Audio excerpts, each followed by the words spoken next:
Good Sunday. Saturday. What the hell? Someone's tired still. Hey, stop being silly. Just Oh, and my phone's like, oh, I'm gonna do all the up. No, I just want my fucking chat. Thank you, phone.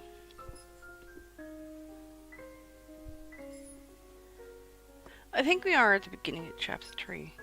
At least that's where I stopped it yesterday. It should be stopped yesterday, at least.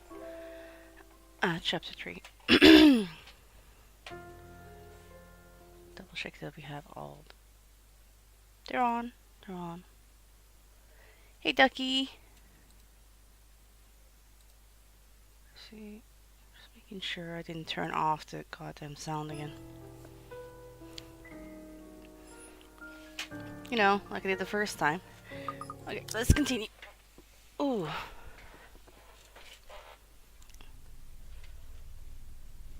Pretty sure. Wait, didn't we finish the Hannah one? I'm pretty sure we finished Hannah. Yeah. See, I knew we finished Hannah.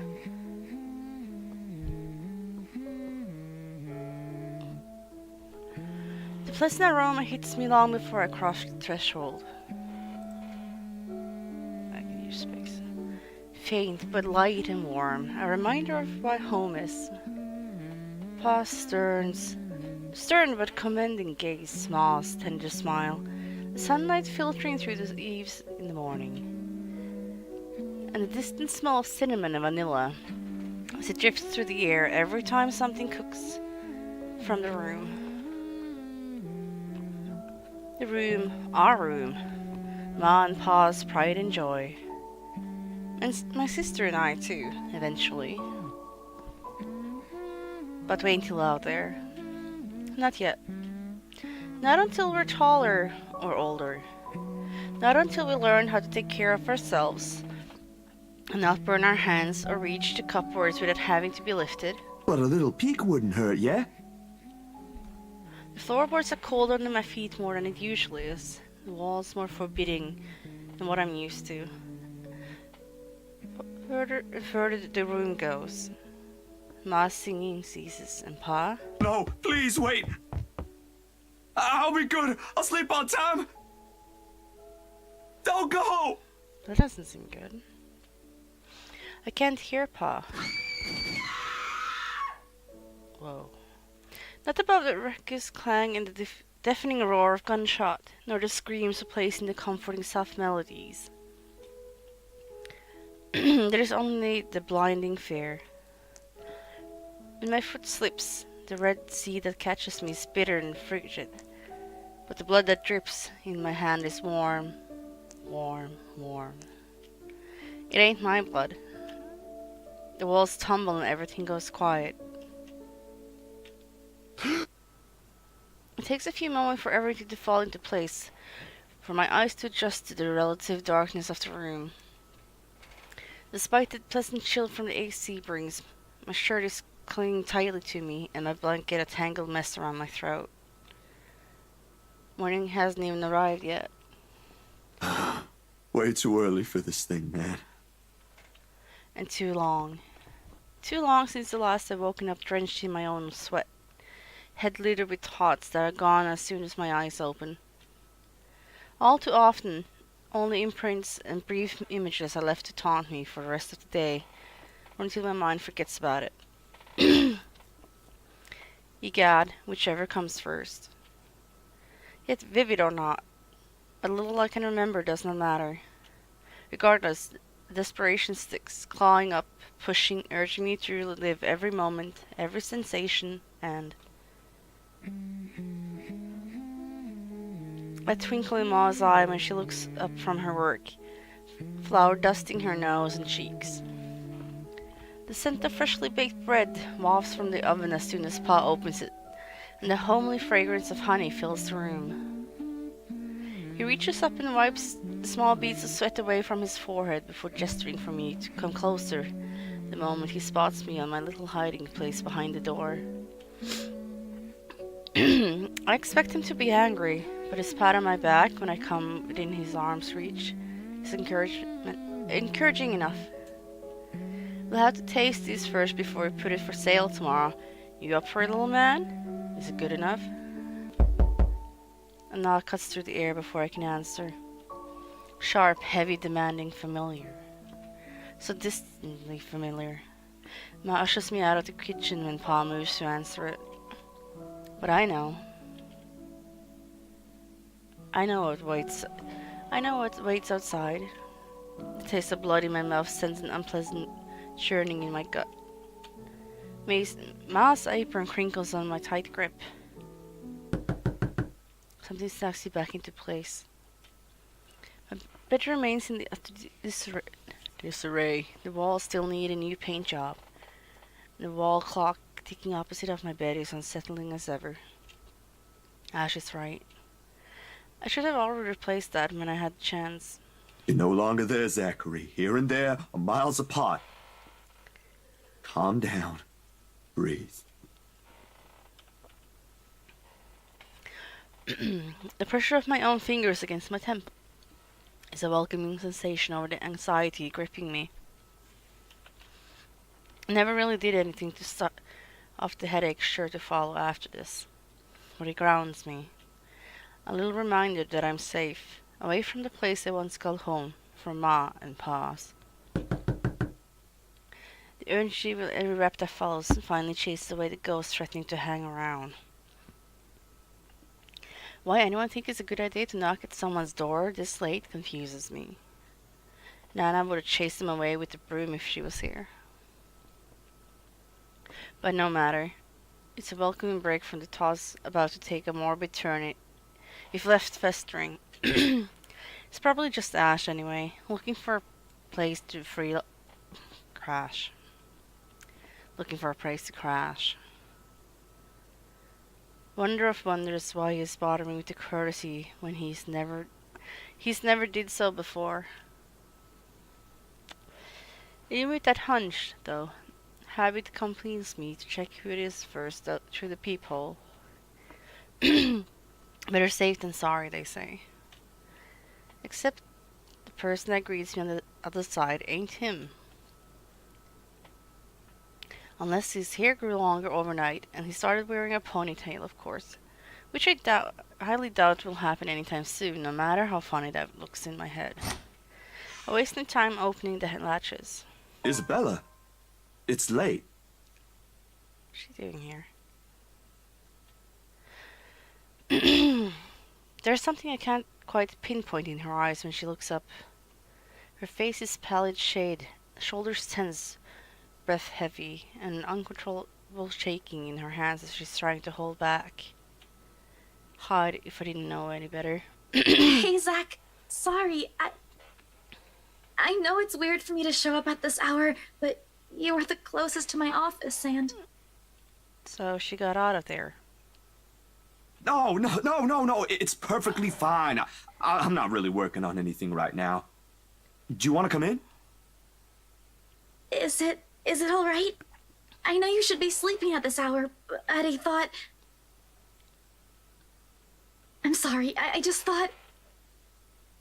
I have no idea why I went here. My feet just moved on their own after I got out of the office, and sorry.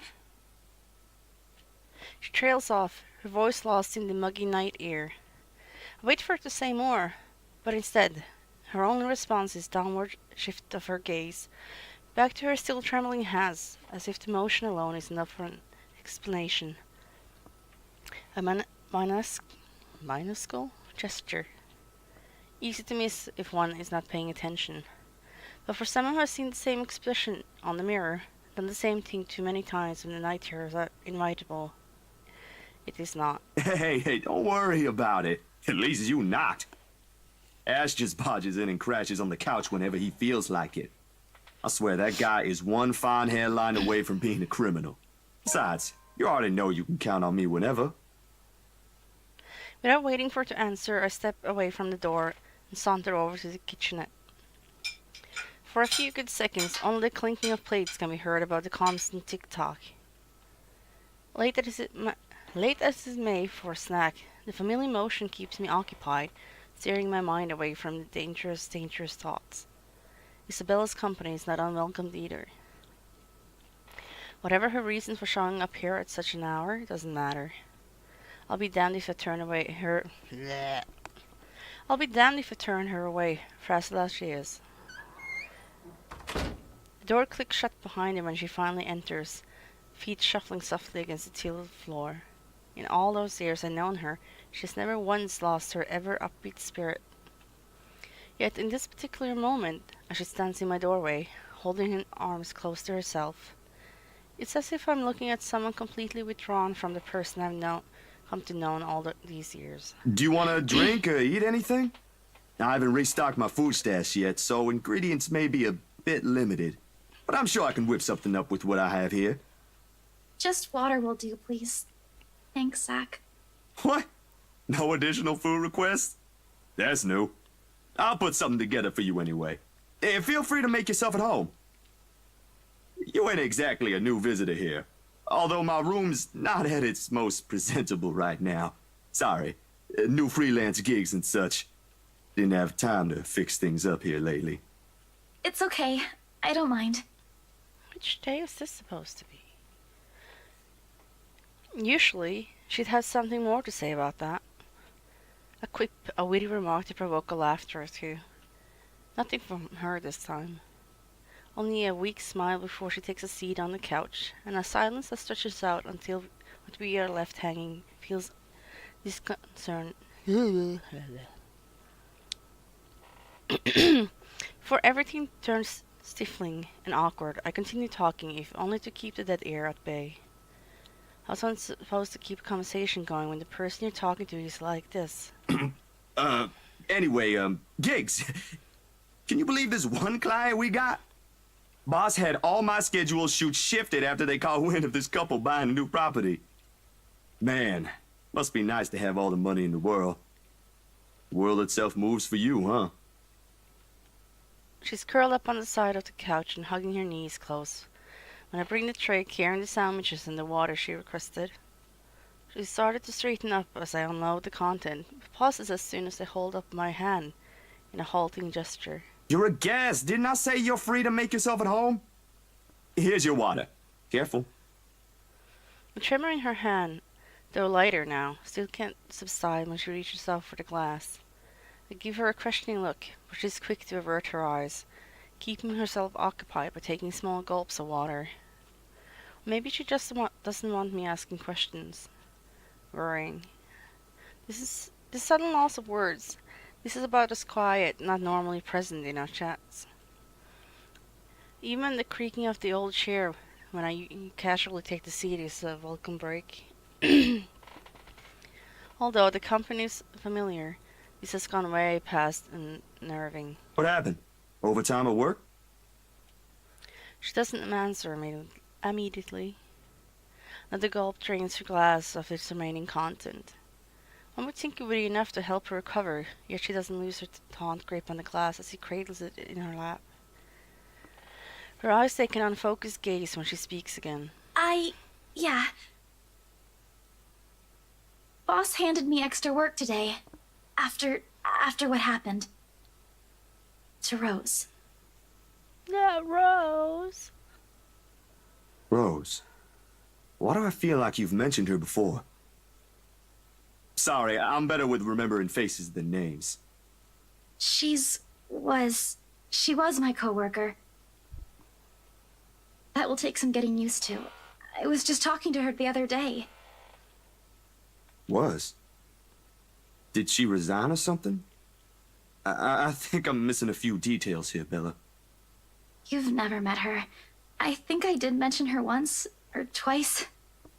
It doesn't matter. You probably heard her name recently from the news than me. Something clicks then. A little memory from the night before. Bright red lights from the dark room, the strong odor from the stop bath, television barely audible murmur in the background, and a glimpse of a bloody room. The news is everywhere, even in the morning that follows. Just didn't think its effect will strike someone this close to me. Oh, damn.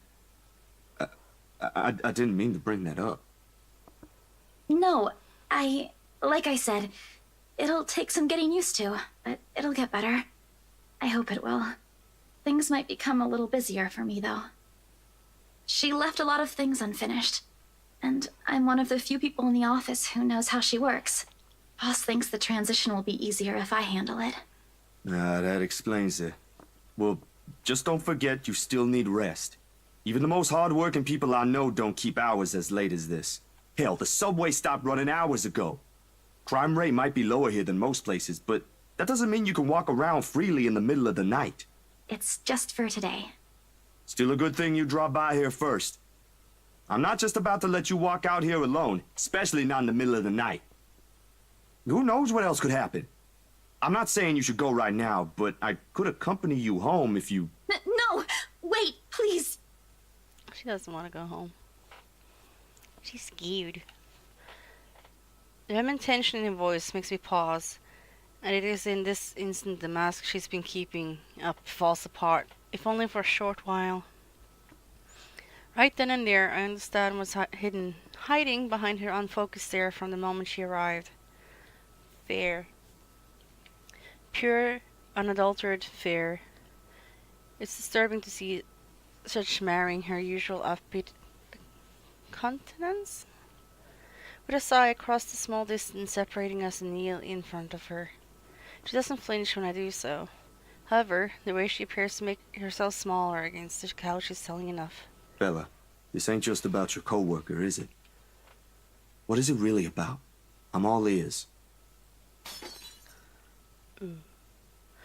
The sound of glass shattering runs through the air as soon as her hold on it loosens.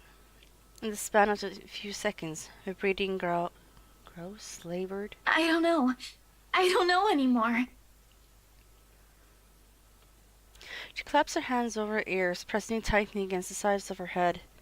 Her voice grows weaker with each word, each plea coming from her mouth. Please, please don't leave me alone. I don't want to be alone right now. I can't shake it off. Everywhere's not safe and... Hide, Isabella. Look at me, look at me. Everyone's freaking the fuck out in this game. My hands are firm on her shoulder when I pull her up to look at me. It takes every force of will to ignore the terror in her eyes in favor of taking control of the situation. Too close, too similar. Breathe. Breathe. You're safe here. Inhale, hold, exhale. Stay in the present. I'm here. No one's gonna hurt you. Do you want to talk about it? No. The force in which she shakes her head is enough reason to drop the topic altogether. No more. Please, no more. I don't want to remember anymore. Kate, no more talking. I won't ask any more. Can I get you anything? Another glass of water?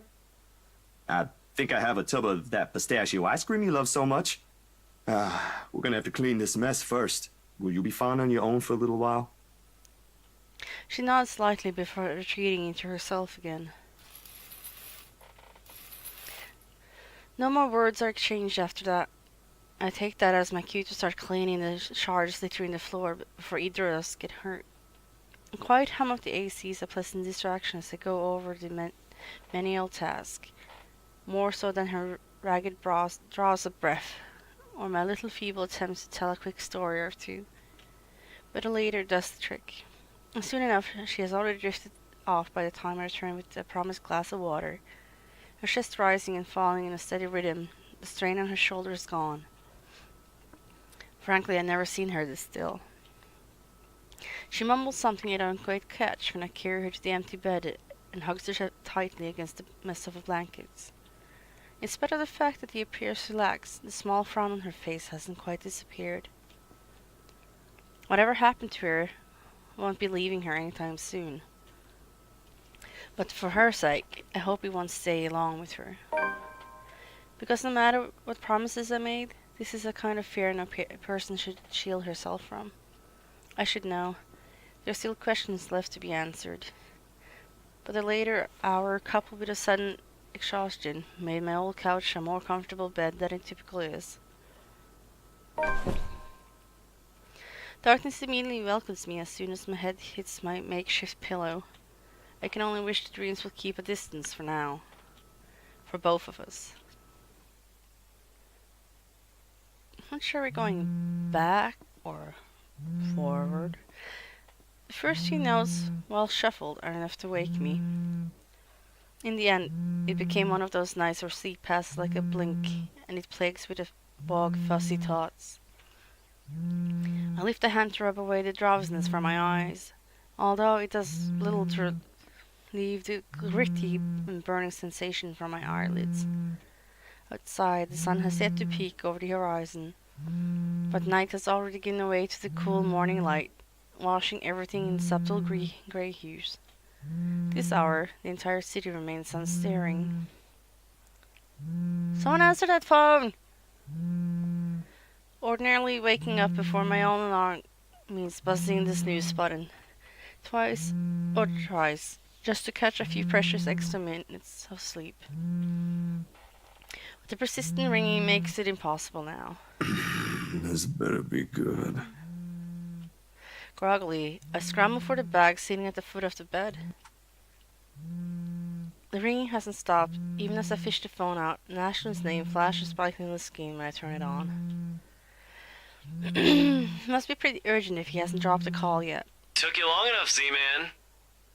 Ashton, it's 6 in the morning. The sun hasn't even risen. Hell, my brain ain't even awake yet. Not according to the clock in your room. It still says 12 o'clock. Stop calling me Z-Man. It's 20 past 6, Zach. You want to talk? Give me back my 5 extra minutes, Ash. I want my sleep. Hey, don't make fun of me. I can be a more person too if I want to. What's this all really about? You don't usually make calls around this hour. Is the world ending today? Sorry about that. Becca rang me up a few minutes ago looking for Isabella. Said she didn't show up in her own apartment last night. We both tried calling, but her phone seems to be off. Do you have any idea where... I should have known you two would come looking for her first thing in the morning. Not a laughing matter, Zach. You can't really let your guard down with everything that's happened here recently. You've heard about the Cooper one from the news. Everyone in the precinct has been restless ever since the incident the other day. Yeah, I get what you mean. Bum bum bum. Listen, Ash, about Bella. I let my voice trail off, unsure how to go about recounting last night. If I should even say anything to him. He might be a close friend. At the end of the day, whatever's bothering her ain't mine to speak of in the first place. In bed, Isabella's remains as still as when I transferred her there the night before. Sometimes during her sleep, she pulls the blanket over herself and tucked into comfortably. Like this, it's easy to forget the horror in her eyes, or how much her hands and lips trembled. Save for her firm grip on the edge of the covers, she appears nearly as normal as she would any other day. Almost. I'm not really sure how to go about this while being... Zach, what about her? Something, the worry, the concern, must have surfaced in my tone, because his own shifts then. Carefully, as he's preparing for the worst. Look, you don't have to worry about her. She's with me right now. Since last night, in fact. Oh, why didn't you just say so earlier? Didn't wanna. She kinda knocked in the middle of the night. I couldn't possibly wake you two over that. And with how things are when she arrived, I thought it'd be best if I let her rest first.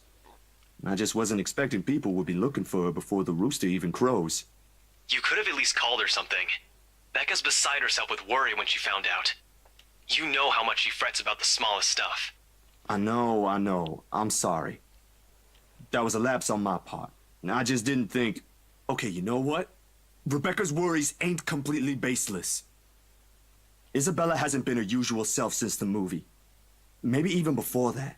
I don't know if I should be opening my mouth about this, but Bella didn't outright say I shouldn't, so... So something's wrong then? Not quite sure, to be completely honest. I couldn't get the story out of her. Really? I thought you'd learned something from me by now. That's not it. Ash, when she appeared at my doorstep last night, she was shaking, and when I tried to ask her about it, she just panicked. Had this frightened look on her face. I'd be surprised if this was the first time I've seen it, but it ain't. Dude, the first time, she was screaming. First time? When was this? You weren't talking about the thing in the movie house, are you? Because that was just us fooling around. Granted, I think I went overboard with the joke, but... No, it happened the day after. When she invited us to lunch, you weren't there. We were walking one second, and then the next, she's crying out. I'll be straight with you. That scared me shitless. It bothered him in the way he falls silent after his telling. Whatever his option is, stay absent from his voice when he speaks again.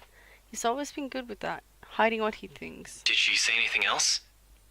Nothing. Won't tell me anything aside from a few vague words. I didn't want to push it. Where is she? Is she still sleeping? Right here with me, still sleeping. Should I wake her up or something? Let her know you guys are looking for her? No need. Let her rest. I'll drop by in a few. Today? Don't you have work at this time? I mean, I can drop her off home myself before meeting my client later. Look who's talking. My schedule's flexible, Ash. Last time I checked, you're the one who didn't have that luxury. How on earth do you think I'm able to tag along when you need me? It's not completely out of the way. They live on the other side of the town from you, Ash. Your definition of out of the way is a little screwed up, you know. It's fine. I have some things I need to do anyway. I'll call you back. I've got to let Becca know that Scared Cat's fine. Bye. Drops the call before I can even get a word in, and for several minutes after, I find myself simply listening as the rest of Luxembourg arouses. The increasing sound of passing traffic, the buzz of the nearby shops preparing for the town, and the growing clamor of the people while they're going about their morning. Not the most soothing sounds to hear following a troubled night, but routine puts me at ease nevertheless. What's comforting, what's safe, what I'm used to. Nearby, Isabella shifts but doesn't wake, blissfully unaware as the city slowly stares itself back to life. Was her night as restless as the one I had? Was her dreams as lucid? In a hushed moment like this, I envy her. Unreasonable, probably a little unfair to say such in the light of last night. If only forgetting is as easy as breathing. A small yawn escapes me when I rise from the couch to stretch. Luckily, the short conversation with Ash has effectively driven away any will to go back to bed. I still have a day to get through despite the proverbial ghost hanging around. The orange bottle sitting at the edge of my table is reassuring against my palm the instant I pick it up.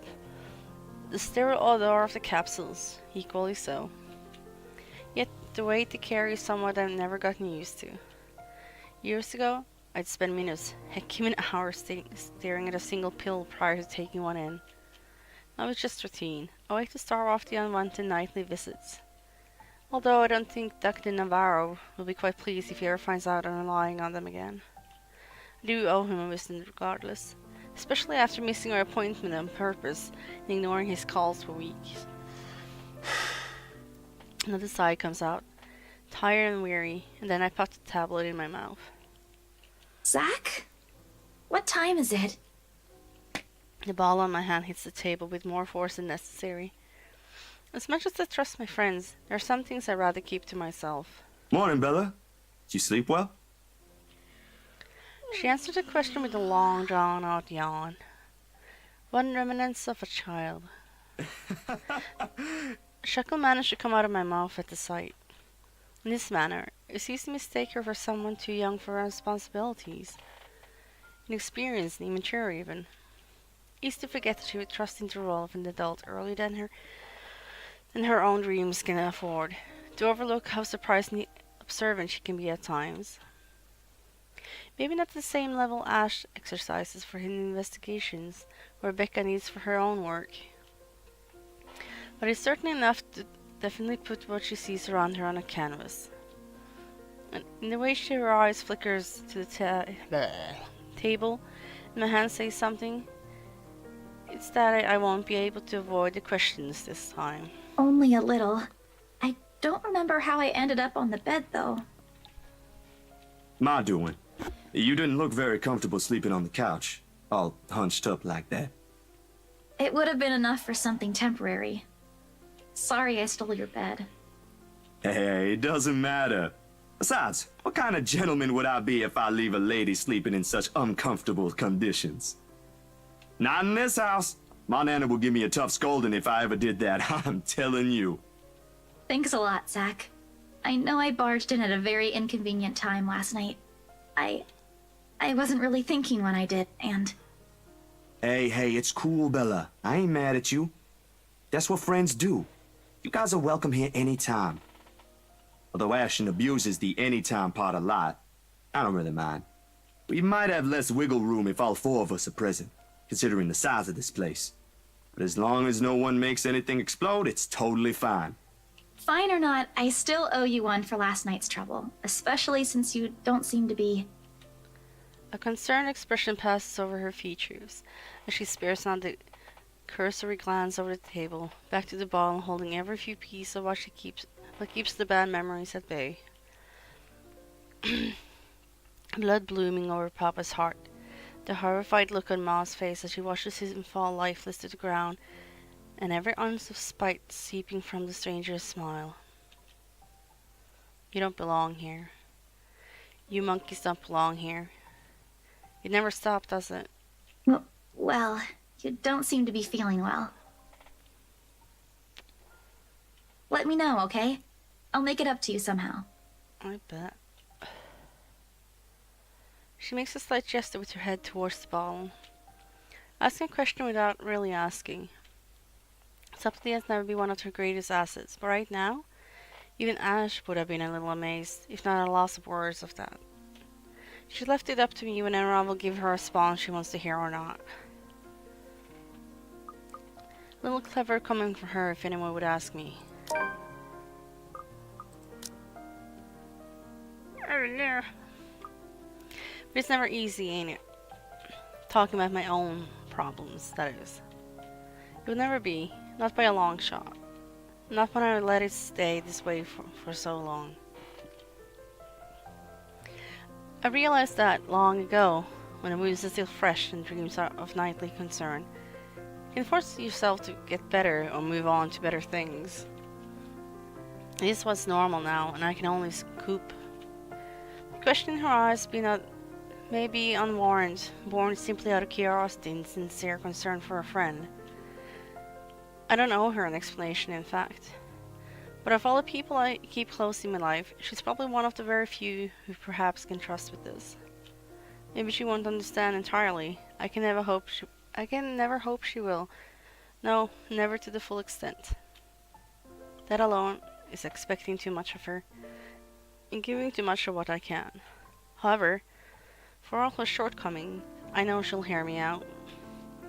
And that is all I ask of her. My bad. I was kinda hoping you wouldn't have seen me with these. The pills rattle lightly against the container, and I gently set it back to its usual place. Always the small area closest to my laptop, near the right hand. Within reach whenever, and I quite reminded of what I shouldn't miss every day. What? Oh, is it bad? I was just thinking that maybe it's a cold like Becca's. Do you need me to get anything from the store? Soup or something? There's one nearby, right? I can run real quick and... No, nothing of that sort. I'm perfectly healthy right now. It's really difficult to say, but can you promise me you'll listen at least? What is this about, Zach? I should have been upfront with you about this a long time ago. Well, Ashton found out without me telling him anything. But you already know how that guy is. Can't hide anything from him. If it's something you're having trouble saying, you don't have to force yourself to tell me. I'll forget I ever saw anything and won't ask questions. Promise. No, I need to get this off my chest eventually. Besides, we're already here. Might as well finish what I started, yeah? If you say so. She takes a seat on the couch, her posture easy and open, and her smile honest. As if it's just a simple talk between two friends on a regular day. It's far from one, but an unreserved air is enough to stamp down the twinge of unease that threatens to come up. Let's hear it then. And she does. True to her words, she listens while the story spills out of my mouth, of my ma and pa, the little diner across the pond, and what is left in me that day. Can't recall most of it now, my own account jagged with a few missing details here and there. The passing years have eroded most of my recollection of the whole incident. All except for that one moment in the kitchen. The ringing of gunshots are as vivid as it sounded that day. Even Ma's hysterical scream the moment Pa's body hit the floor motionless, his lifeblood flowing out from under him. And the gunman? He was smiling. He was smiling when Papa opened the door to welcome him. He was smiling when he put a bullet to Pa's chest and Ma's head. I've heard stories of how the world can be a cruel place for people like us before. But I never believed it until that moment. Nan and Gran took us right after that. Sis and I flew straight to New Jersey as soon as they heard the news. A few days after, Ma and Pa were laid to rest. And we have a new home a continent away. I didn't even get the chance to take my favorite pillow with me. They said something about the change of environment will be good for us. They had no idea the different kind of ghosts would follow me here. I expected questions, most of those brimming with childlike curiosity. Maybe some that are a little too hard to answer. But to her credit, she just sat there, lent her ears, and looked at me with no expectations and unnecessary judgment in her eyes. She appears wiser and older like this, easy to see the breadwinner in her. Her younger siblings are lucky to have her. When I'm done, after everything's been said, she wraps her arms around me, a bit awkward considering the gap in our heights. But it gets her sentiment across. But it's difficult to answer this in kind. If I'm ever supposed to recropiate gesture earlier, given my earlier apprehension, she pulls away shortly with a smile on her face. That's the reaction I braced myself for, but it's obviously better than what I imagined. Are you not gonna say anything? Am I supposed to say anything after? Like, apologize or something? I don't think that's very appropriate, but if you want to hear one, I can think of something real quick. Not really. Other people have something to say after usually. And they're not necessarily nice either. Oh, okay then. I won't. I can't think of something anyway. Sorry, I'm not very good with this. Who else knows, by the way? My older sister, grandparents, and just Ash and you for now. Maybe I think I should tell Rebecca too, but... But not right now? Yeah, not right now. When I'm ready. Like today. I'm sure she'll be willing to hear you out once you do. I don't doubt she will. I'm more afraid of how she'll react after. One step at a time, yeah? Whew. Surprisingly, it feels good to get that one out my chest. I was a little afraid you'd be angrier. I didn't tell you earlier than today. I'm not angry. I'm just surprised. You didn't look like it. I wouldn't have suspected. I suppose that's how it often is, isn't it? We all have our... what's the word Becca uses? Inner demons? But this is something personal to you. I understand why you'd rather have a few people know. That too. Well, these past few weeks haven't been easy for you. I didn't want to add that. Not after last night. Something passes in her face. Brief, fleeting, and disappears right before I can recognize what it is. You okay? Yep, no worries. I'll be fine. Look, about last night...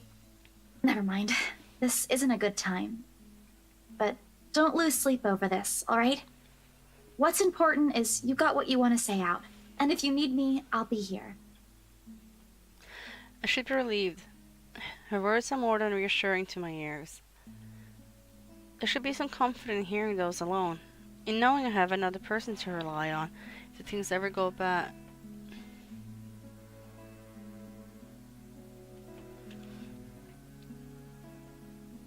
But somehow I find myself worrying more than for her instead. I'll make another attempt to get the story out of her if I can. This is a dance I know all too well, and with her I doubt forcing her to say something would yield any result.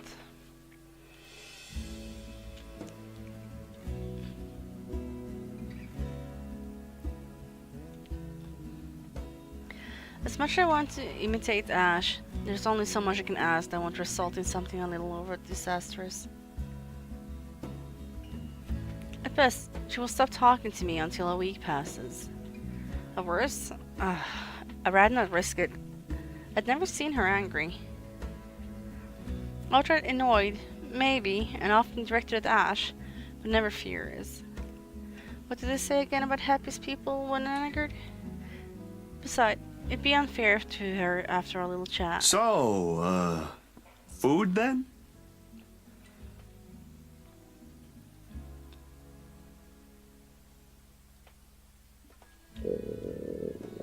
She seemed relieved at the brisk change of subject, and as if it has been simply waiting for its cue all the time.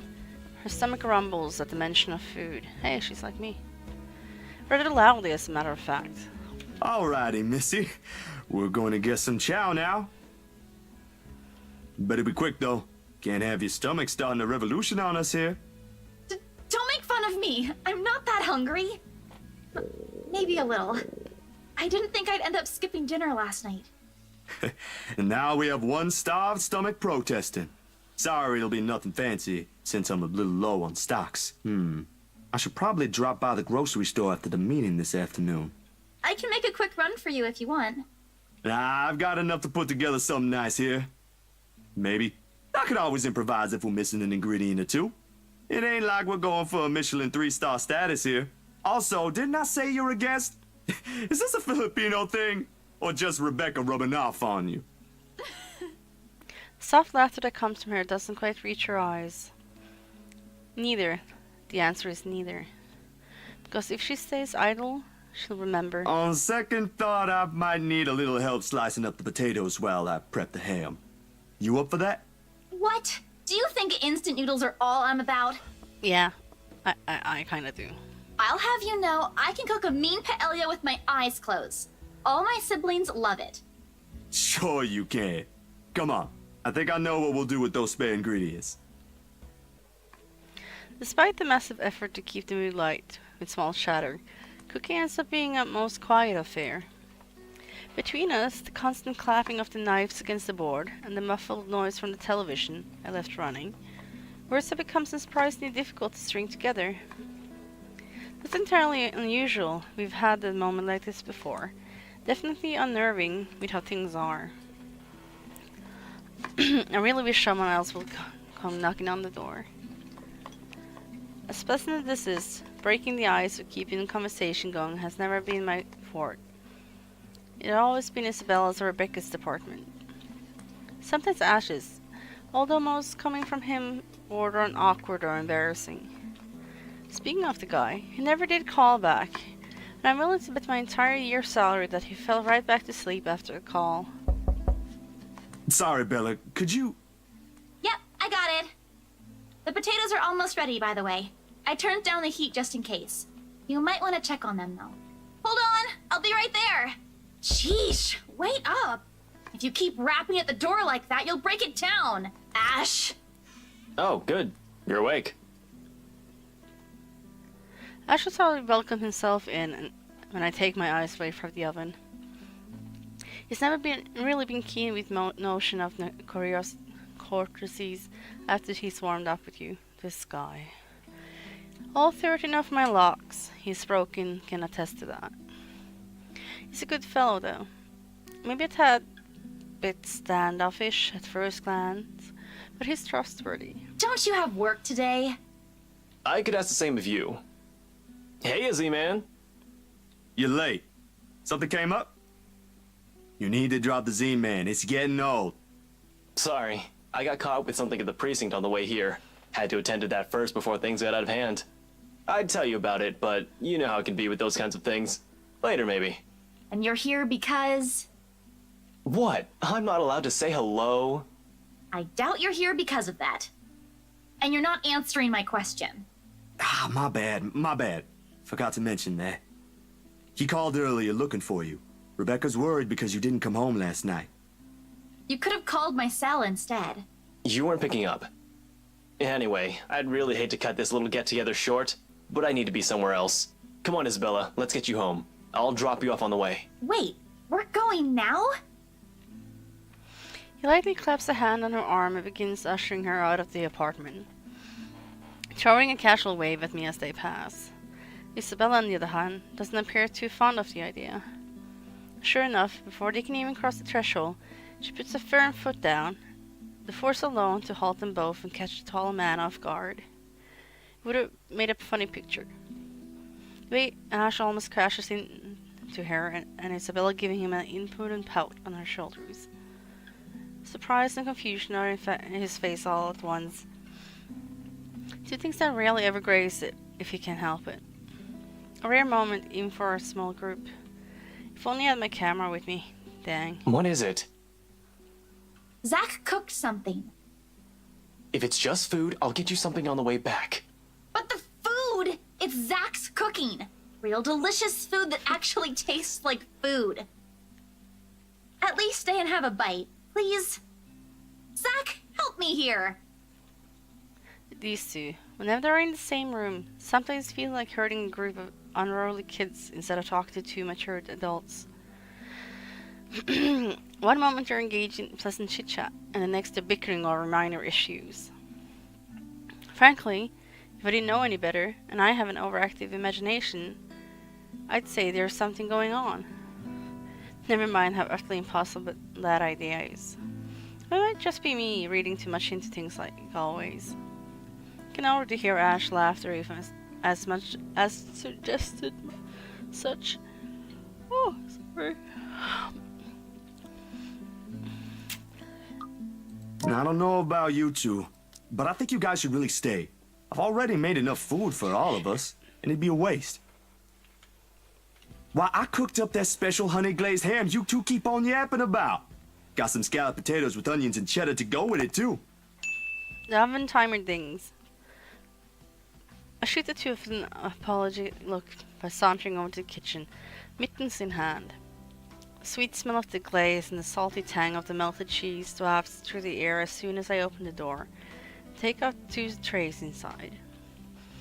The scent immediately fills the entire room.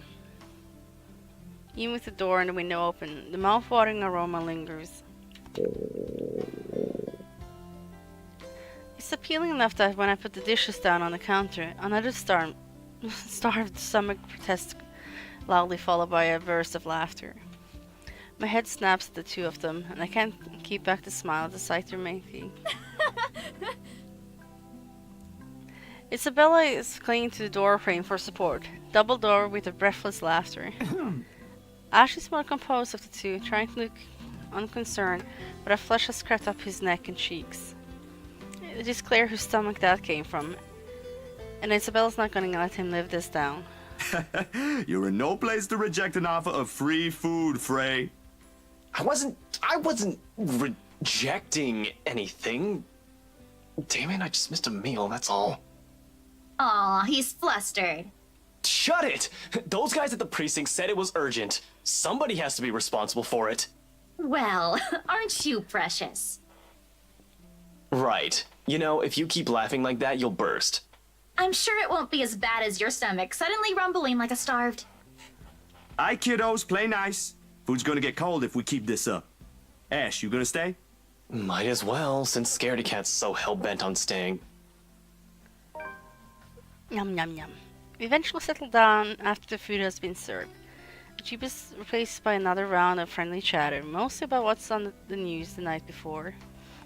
There is, however, a conscious effort to avoid mentioning what's currently on the headlines. Death is never a good topic to talk over food and polite company. This case in particular.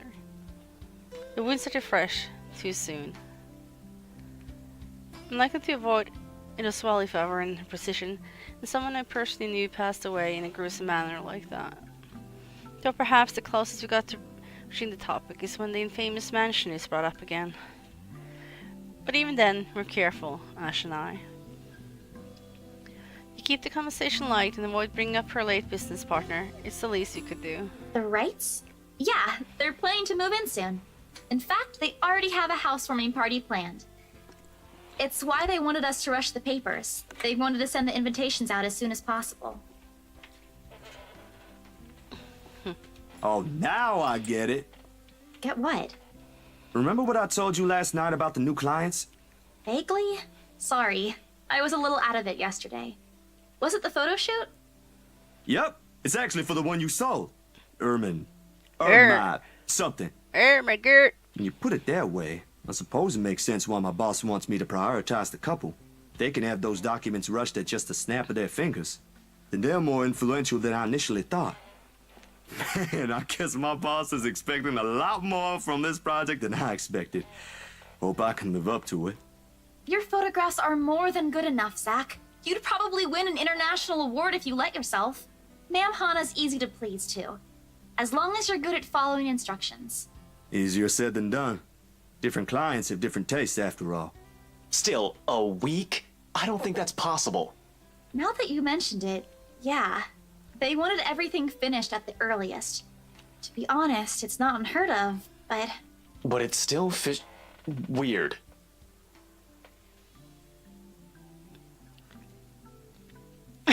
You suck. I will teach you everything I know, young Pandavan.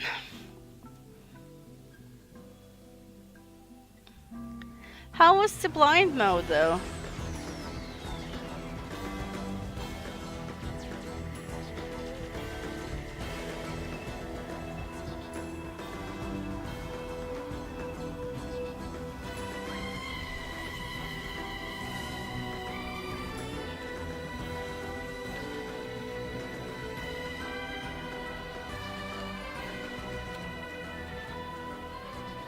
Helen's here.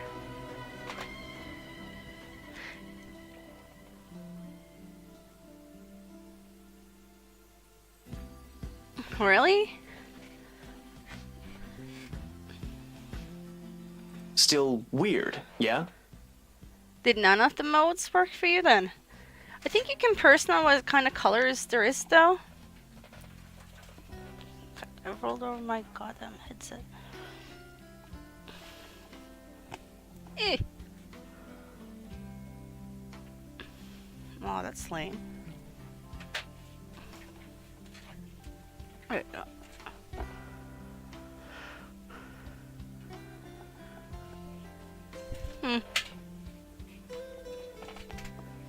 Yeah, I was sure you could like customize the colors.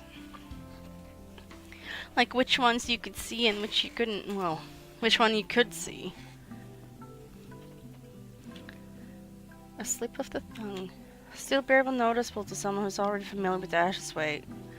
Yet in this moment, it's impossible to miss. I shoot him a curious glance, but he ignores it.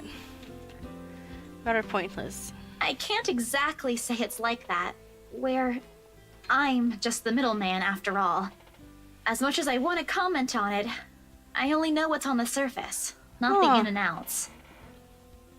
I thought I saw that in the videos that I was watching. Well, the ones I looked at, that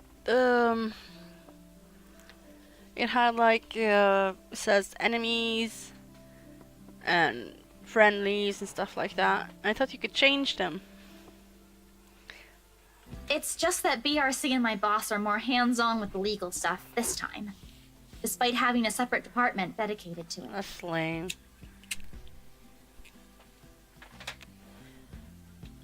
Maybe Mr. Wright helped with it too. They have their own legal team for this, don't they? Well, they should have one. Especially for a big property like this. Oh, that's dumb. They should have that you can change, like, oh yeah, I want this color for enemies because I can see that. And this one for friendlies. Boo, Blizzard, boo. Is it just as bad as the World of Warcraft one? They have, but like I said, it's off our hands. Rose and I don't handle this stuff in the office. If anything, to me, this just means I'll be able to send the rest of the funds to Papa's treatment earlier. Ah. They need someone, you know. I don't know if the people who make the colorblind mode actually are colorblind, but it doesn't seem like it.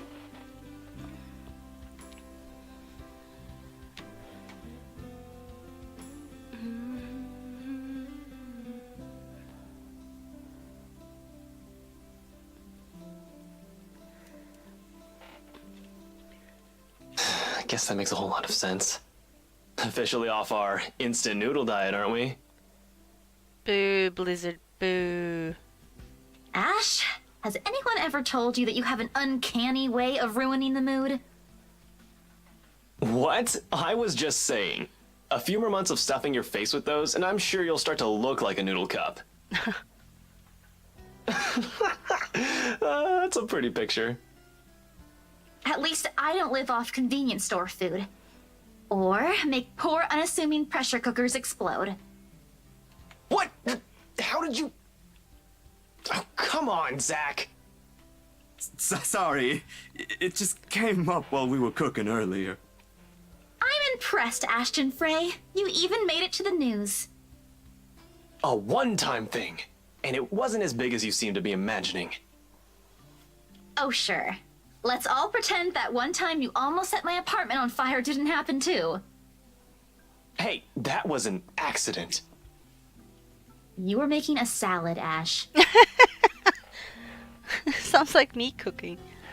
Can we please move on to a different topic? It helps, the casual talk. The harmless teasing, mundane stories, interesting enough to let time passes unnoticed. By the time lunch ends, the shadows are no longer a forefront of my mind. If it's the same for Isabella, for whatever troubles her, I can never tell. These things, the anxiety, the fear, ain't easily seen, ain't easily forgotten after all. You go on ahead. I've got a few things I need to ask Zach. I'll be downstairs in a minute. Confusion briefly flashes in her eyes as she catches the keys he tosses over. But he doesn't give her an answer and waits for her to go ahead. How sure are you I won't be driving away with your Shirley? You don't even have a license. Do you even know how to? Papa taught me how. I'm probably a better driver than you. See you later, Zach. Thanks for the food. Always has to have the last word, don't you? You're welcome. I'll send you the recipe for the potatoes tonight. A grin is back on her face when she leaves and closes the door behind her. For a little while after we are left alone, Ash goes solidly quiet, listening, waiting for her remaining footsteps in the hall to fade. The early amusement is gone from...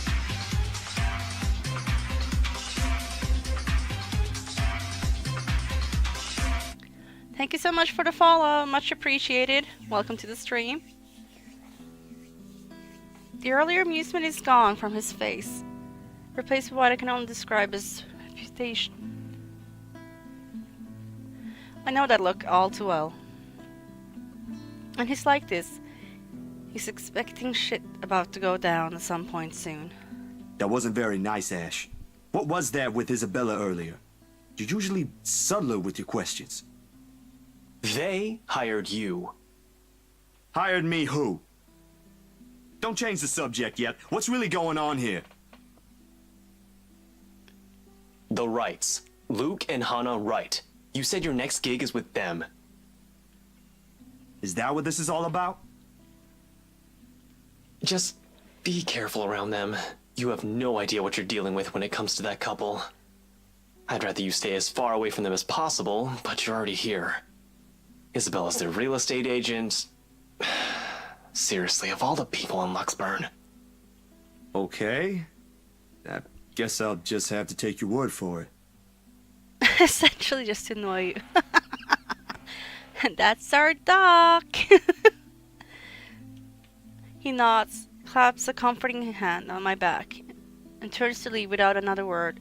He's never been good with those. More often he fumbles with what he wants to say, but his actions alone are enough to tell me how grateful he is for the trust. He reaches for the knob as soon as he gets to the door, but doesn't turn it. Instead, he looks back and gestures with his hand towards the table. I don't need to follow his line of sight to know he's going to ask about. He's likely taking notice of the moment he entered the room. You back on those? I haven't seen you taking them in a year. Yeah, I kinda had to. It got worse after the film fest. The dreams, that is. He's got the baby Winston. I don't think I'll be doing that again anytime soon. Heard about that. Don't drop it, though. You don't want Becca scolding you. She actually enjoyed the movie you made, and she's hard to please. Consider that a small victory. You don't have to tell me. She already did. Rebecca and Bella both gave me an earful after I said the opposite. Promised them I wouldn't, but you can never tell. Hopefully, once I feel better, I'll be able to think about it properly. Speaking of Bella, she didn't open up to me, but maybe with you and Rebecca. Helen, we need to teach him the ways of the Overwatch. Yeah, I'll try. I can't promise anything, but I'll talk to her. Thanks. That's all I'm asking. This time, when he reaches for the door, he lets it close fully behind him without glancing back. A mild draft sweeps into the room as I close the door behind him, slightly disturbing the papers on the nearby fridge. A lone note flutters by my feet, the letters on the surface glaring at me with a mute intensity. Ermican Mansion. H. Wright, 11 a.m. After Ashton's warning, they all hold a different meaning now. The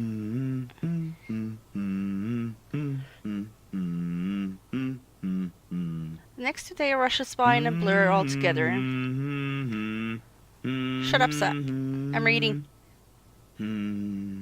Altogether leaving a collective mess of work suddenly piling up, and a new unexpected acquaintances or friends. Depends on how you look at it, really.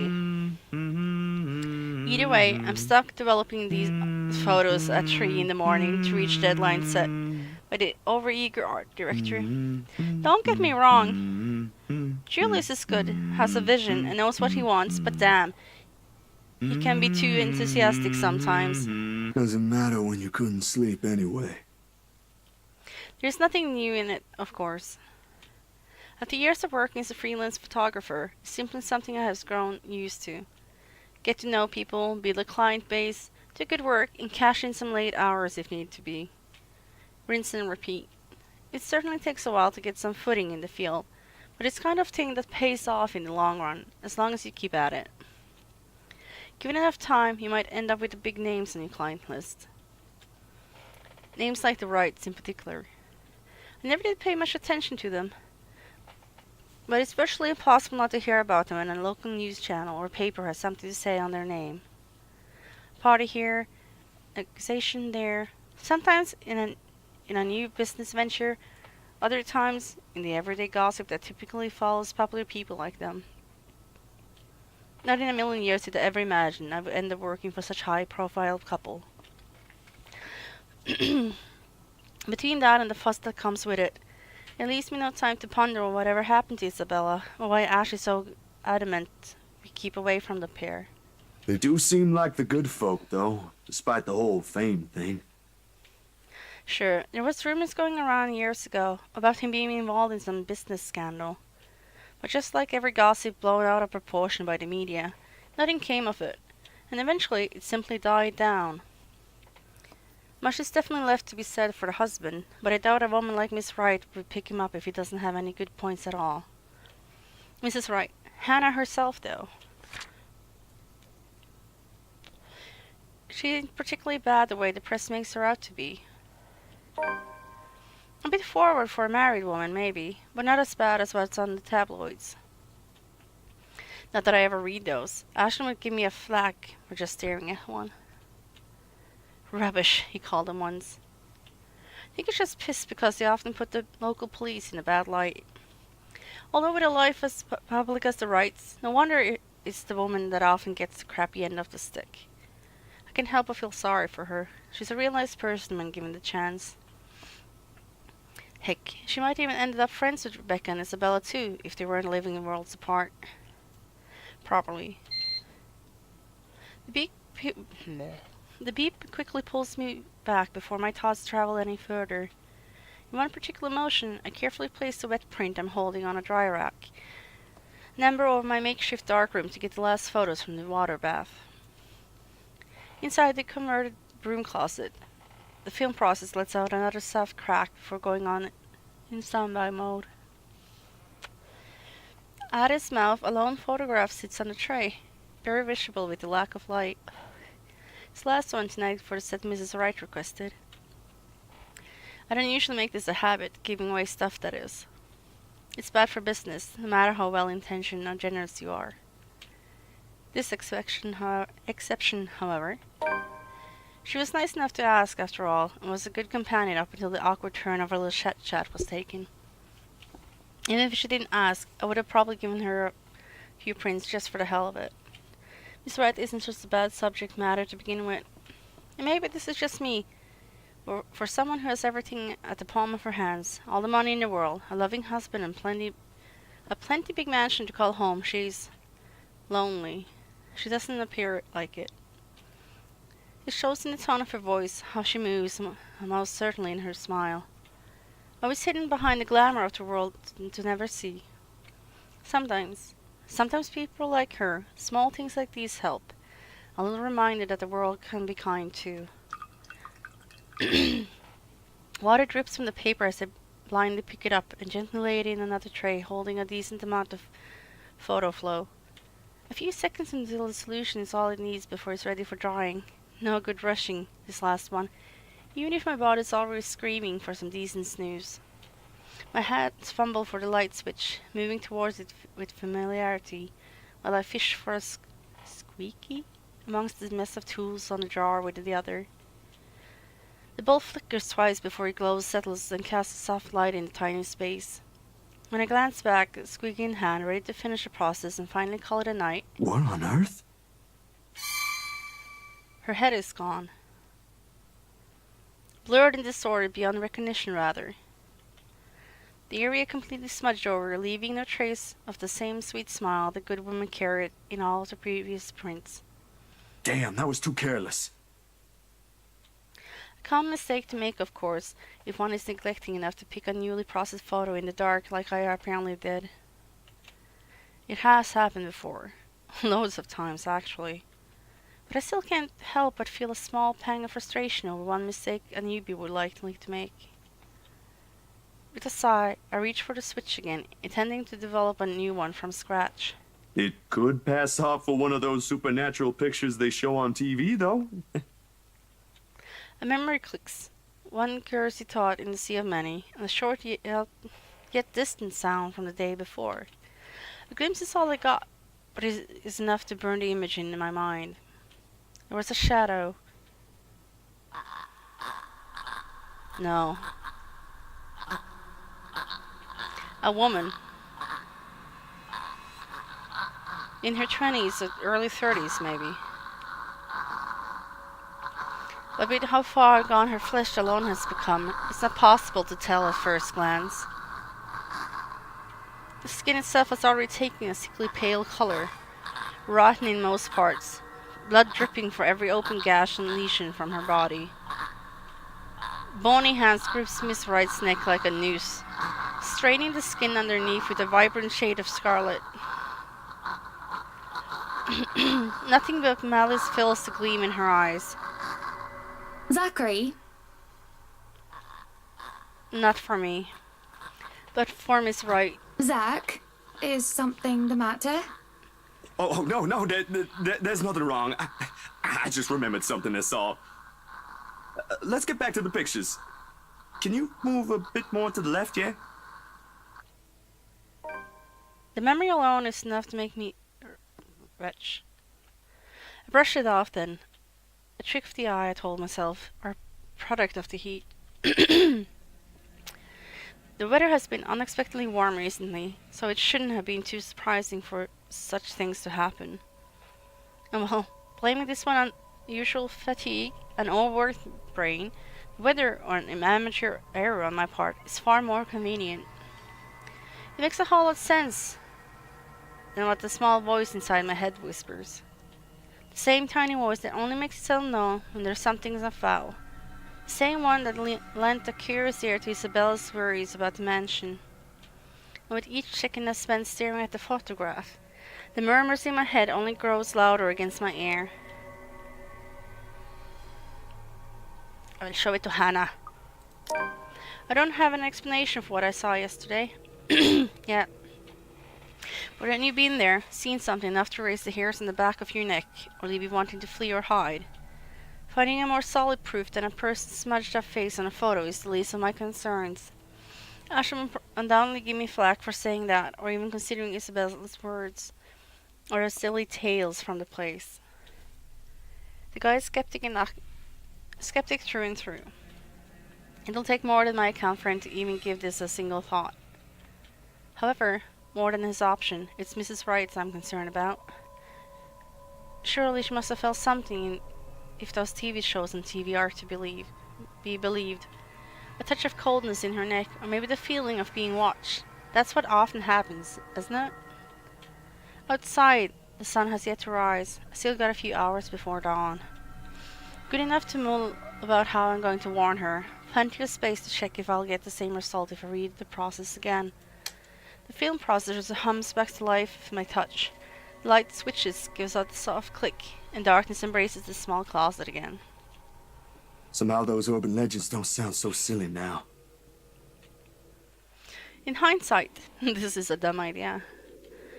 It is to say, rushing to the client I barely know's home first thing in the morning with news of a ghostly lady potentially haunting their newly bought property. And there's a bunch of bizarre-looking pictures of Miss Hannah I brought as proof too. So yeah, dumbest idea in history of my dumb ideas, all considered. Traveling to the outskirts of Aslan village as the crack of dawn, with only my bike as a company, equally so. Personally, I don't think any of them would take whatever I'm going to say well, no matter how nice or accommodating they are. Ashton himself would tell me the same thing. Odds are, he'll laugh me in the face for good measure if he doesn't freak out at me first or not listen to his warnings. Still, that's a whole separate can of worms I'll open at a different time, seeing as I'm already standing at the Wright's front porch, waiting for someone to answer the door. More than anything, Mrs. Wright needs to know there is possibly nothing safe in the place. Warnings from friends be damned. If only someone would answer the door sooner. Come on. I tried to ignore the looming presence the large ornate door gives off as I pressed the doorbell for the fourth time. Its cheerily ringing merely echoes, carried off by another warm passing breeze. The first time I came to this place, I found myself basking in the silence it offers. Now the atmosphere is just heavy, packed with suspense and tension. Isabella's right, it does radiate a creepy kind of vibe. And with the image from the day before constantly flashing in my mind, the unease becomes hard to ignore as each second drifts by. Wanting to spend more time here than necessarily, I ring the bell again. Another long second ticks by without anyone answering the door. If this fails, I can always go to Ash. Not really the most sensible course of action either, but waiting here ain't doing me any good. For all I know, the Wrights could be out of town. As luck would have it, just as I'm about to turn my heel, a loud thump rises from the other side, followed by heavy footfalls and a string of very colorful expletives on one's parentage. Didn't we have that bloody annoying doorbell replaced yesterday? That Irish charge has cost me a fortune and she can't even fix this nuisance. And where the hell is... Your Highness, if another po-faced prat is pressing that blighted bell, I swear I'll cut there. The door swings open. A very irate Mr. Wright greets me. His partly rumpled appearance, a clear testimony to how early the hour is. And who might you be? I don't recall asking the movers to show up this early. I was prepared to face Mr. Wright, Their butler more so. But, oh, Mrs. Wright. But Mr. Wright, I don't quite know how to make of him yet. He sure knows how to make an impression, I'll give him that. Albeit a rude one. I only caught sight of him yesterday as he's directing the movers. Although from how experienced he sounded then, it sounded like more yelling was done than actually giving directions. Needless to say, I'd like to believe those instances ain't all there is to the guy. Mrs. Wright, at the end of the day, did marry him. Standing before him like now, though, is a different story altogether. Despite the difference in our representing heights, he managed to make it appear like he's the one looking down at me, not the other way around. An apology instinctively forms in my mouth before anything else when he arches an eyebrow at my lack of response. Well, that's not exactly why I'm here, Mr. Wright, yeah? Right, of course, the one and only. Oh, pish posh, pish posh. And what can I do for you this fine morning? Last time we spoke to him, he wasn't too kind, was he? Have I seen you somewhere before? Bloody, you peasants all look the same to me. He's so fucking rude. Yeah, I'm actually... It doesn't matter. I don't care. I've got someplace important to be at today. Cardiff? You going to Cardiff? Just spit out what you want or be gone. I haven't got all day. His eyes are sharp and inspecting in spite of his indifferent tone. The very impression of someone whose sharp wits have served him well through life. The kind you have to carefully choose your words around. Disconcerting how simple a conversation can easily seem like a ruthless form of social maneuvering. I can see why Mrs. Wright would want to steer clear of it, if only for a short while. Let's say we're a friend of Hannah. Sorry, sir. I was just... Did I go up? I don't know. You see, I'm a friend of Hannah, and... A friend of Hannah? Yes, sir. His eyebrows shot into his hairline at my answer. Although it swiftly disappears under his dismissive gesture and a chuckle at his heel. A small frown spread across my face before I can stop myself. What I said has nothing remotely funny in it, yet here he is, hugging an arm close to himself, in a weak attempt to keep his shoulders from shaking. Did I mispronounce something wrong, or...? No, not at all. You didn't... My wife, has never mentioned a friend like you. That's all. 'Cause he's black, he doesn't like black people. I suppose it's a good thing she's venturing out of the usual. Vultures and savages, all of them hiding under sheep's clothing. I don't really get it, sir, but it's not really surprising she wouldn't talk about me. We just met yesterday during the shoot. As soon as the statement is out, the amigal ear melts almost palpably, his eyebrows crease into a frown, and his posture stiffens. With how fast the atmosphere around us changes in the mere span of a few spoken words, I'm not quite sure what I can and can't say anymore. Like handling a ticking time bomb. Is this why Ashton wants us to stay away from them? If so, a part of me regrets not listening to him now. Shoot. Who are you again? Zachery Steele, sir. I was here yesterday from the magazine feature about your home. Ah, that Zachery, the photographer. I remember now. He's not gonna let us see Hannah. Just when you think she'd be careful meddling around media types these days, she makes friends with one. It was really just small chit-chat, sir. The usual. To keep things entertaining. The shoot did take the whole afternoon to finish. Oh, I'm sure she was pleasantly entertained. She wouldn't be making friends with media types if she wasn't. No matter. She's her own woman. She can do what she wants so long as she doesn't do anything to ruin herself. I'm sure Miss Wright is aware of that, sir. That she is. But we aren't here to talk about her, are we? What is this about today? The city's a long way from here. On pushbike, no less. Yeah, I was actually hoping to talk to her. Of course. Here for another headline, perhaps. Not exactly, sir. I'm off work. This is for something else. That's what they always say. The next thing you know, your face is in the front page of every conceivable scandal sheet going all the way to the ass end of Plymouth. You media types have such an insatiable taste for gossip. It's almost amazing. There won't be any of that in an interior design magazine, sir. I can assure you that one. Oh, you never know. Well-trained hounds have an uncanny way of sniffing out things no matter where you keep them. I do admire the passion, though. It takes a lot of energy for someone to leave bed this early, let alone knock at someone else's door at this hour. That aside, unfortunately, you're going to have to come back some other day. What? You see, darling wife left not a moment ago. Where'd she go then? She never leaves anywhere. I have not an inkling where she went, or when she'll be back, so you're better off. Love, is it the movers? You shot yourself in the foot. He stops speaking altogether. The complex expression he has collapses on itself. Surely he turns just as his wife walks out to him with a step too lively for comfort, a smile too sweet, to be honest. She's very likely heard everything her husband and I have talked about. Going off somewhere.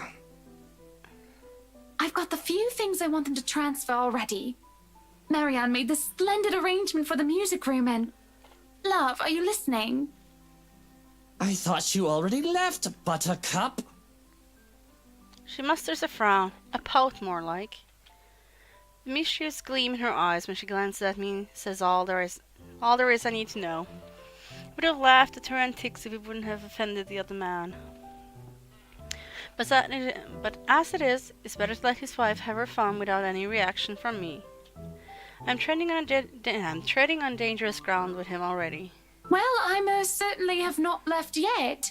I wouldn't be standing here if I did, would I? Of course you wouldn't be, darling.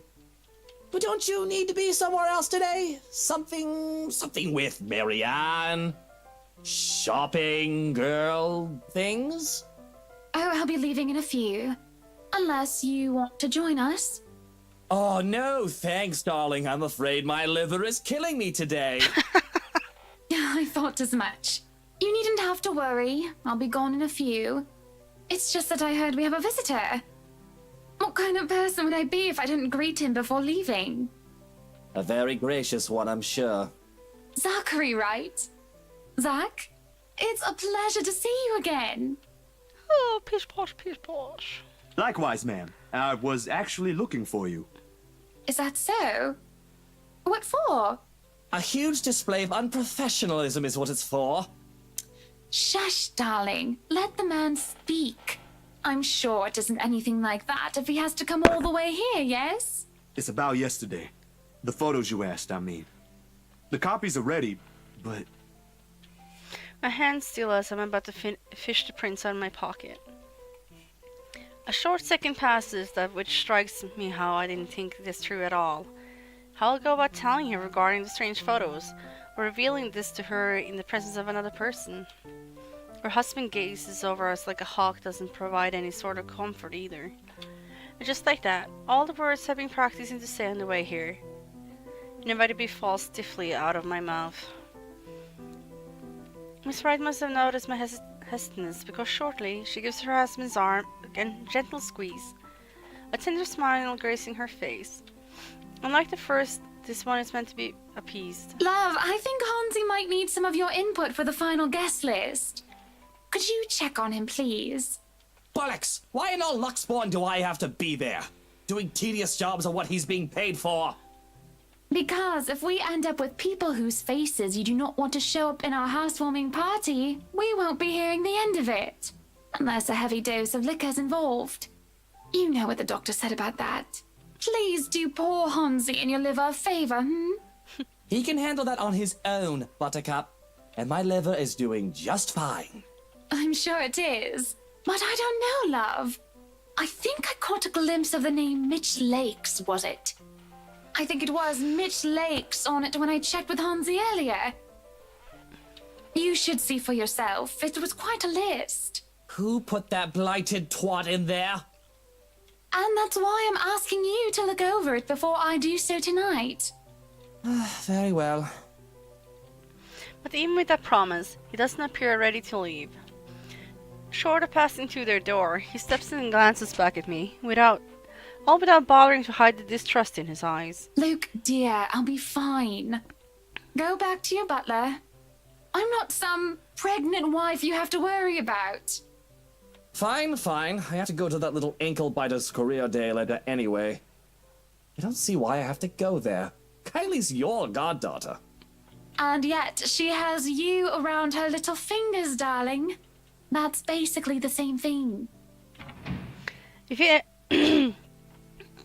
he ever has an answer to that, you don't get to hear about it, the heavy thud of the door makes. And Miss Wright sounds very exhale after she's sure her husband is out of earshot. She's nothing but apologetic when she fixes her gaze to me, and I can't help but return the same to her. I am so sorry you had to deal with that. My husband can be a bit trying when he really applied himself. It's fine, Miss Wright. No harm done. It was my fault for showing up here unannounced. And this might be strange coming from me, but he does have the right to be wary. The press can be quite vicious when it wants to be. Caught unexpectedly, they'll pick you apart. It's not surprising why he acted the way he did around me. Sweetie, if Luke treats every journalist who shows up here like that, I'm afraid we'll end up with a harassment lawsuit hanging over our heads sometime in the future. Vicious or not, some sort of finesse has to be exercised when dealing with them. I'm sorry, I hope that wasn't too offensive. Not at all, Miss Wright. Besides, I don't think an interior design magazine would be interested in who harassed who this week. Unless it has something to do with fighting over tastefully arranged furniture. But even then, I don't think our readers will be too interested. Oh, dearie.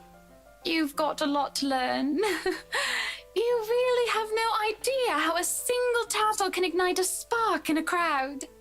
Of course, at the end of the day, it's still the thought that counts. It's still a lovely anniversary gift from my husband. No matter. Let's just go. She doesn't wait for an answer and immediately wanders over at the car parked from the distance, some distance from us. Unsure, I find myself trailing after her. The chauffeur automatically opens the passenger seat door as she rears, and she gestures for me to follow when she climbs into the back seat. To... where are we going exactly? I need to get out of this stuffy house for a while. Moving in, planning the party. It's starting to get suffocating in there. Luke and Hansi can have their fun while I'm gone. I don't care. I'm getting out because I can. Another minute in there and I'll drown. My bike. There are, of course, a lot of things questionable about her invitation. Why is she asking a person she has only known for less than 2 days in the first place is one. How appropriate this... How appropriate this is, being another. The rest of it crashes the moment she shoots me an imploring look. Please? I can have someone send it back to your address later. And it's just a trip to the city for some furniture, nothing more, I assure you. Marianne will be with us, and maybe you can tell me why you're here on the way. Guess it wouldn't hurt. I might have to leave early, though. Excellent, then. Hop in. That's what they often say, yes? This can be a good idea, but I really don't have any other choice, do I? Especially with the way her eye lightens up when I agree to it. In my pocket, the very picture of her remains faceless. A voiceless shadow hanging threatening between us, unknowing to her. If someone told me I'd spend my entire morning being dragged around half downtown Luxembourg looking for furniture, I probably would have simply smiled at them. And perhaps even give them a good friendly pat on the shoulder and wish them a nice day. Not that I find anything wrong with this at all. On the contrary, this is most definitely a nice change of pace after weeks of getting bogged down by several freelance gigs and shutting myself inside my apartment whenever I can. Only the weather would be a lot nicer, the kind with less sun and more clouds perhaps. With the mid-morning sun slowly beating down on us as a high noon approaches, I can see why Mr. Wright skipped out on this trip. bright side is, the whole thing seems to put Miss Wright in a less somber mood. After the fifth store, her pace is considerably livelier, her gestures less guarded than the one she displayed at the mansion earlier. A presence of another person might have helped as well. Although Miss McCullen seems less disposable to small talk, preferring to keep to herself most of the time, and let Miss Wright lead us whatever. She did acknowledge me with a small nod when we were introduced earlier. But that didn't make us standing outside the store together any less awkward while we were waiting for a client to finish her inquiries inside. So, interior design, huh?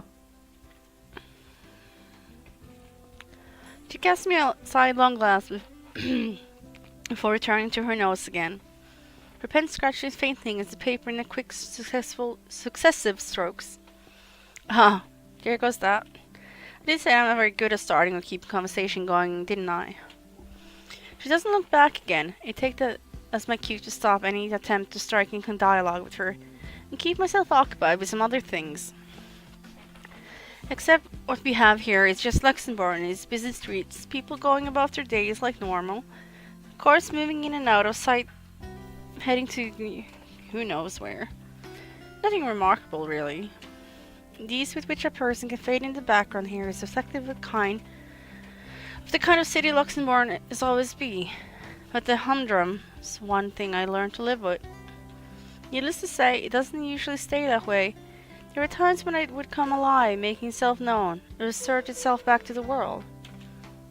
However, those moments are few and far in between. Then again, with what graces the news channel recently, I started to think it's going to happen sooner. Can't say I'm looking forward to what it will bring.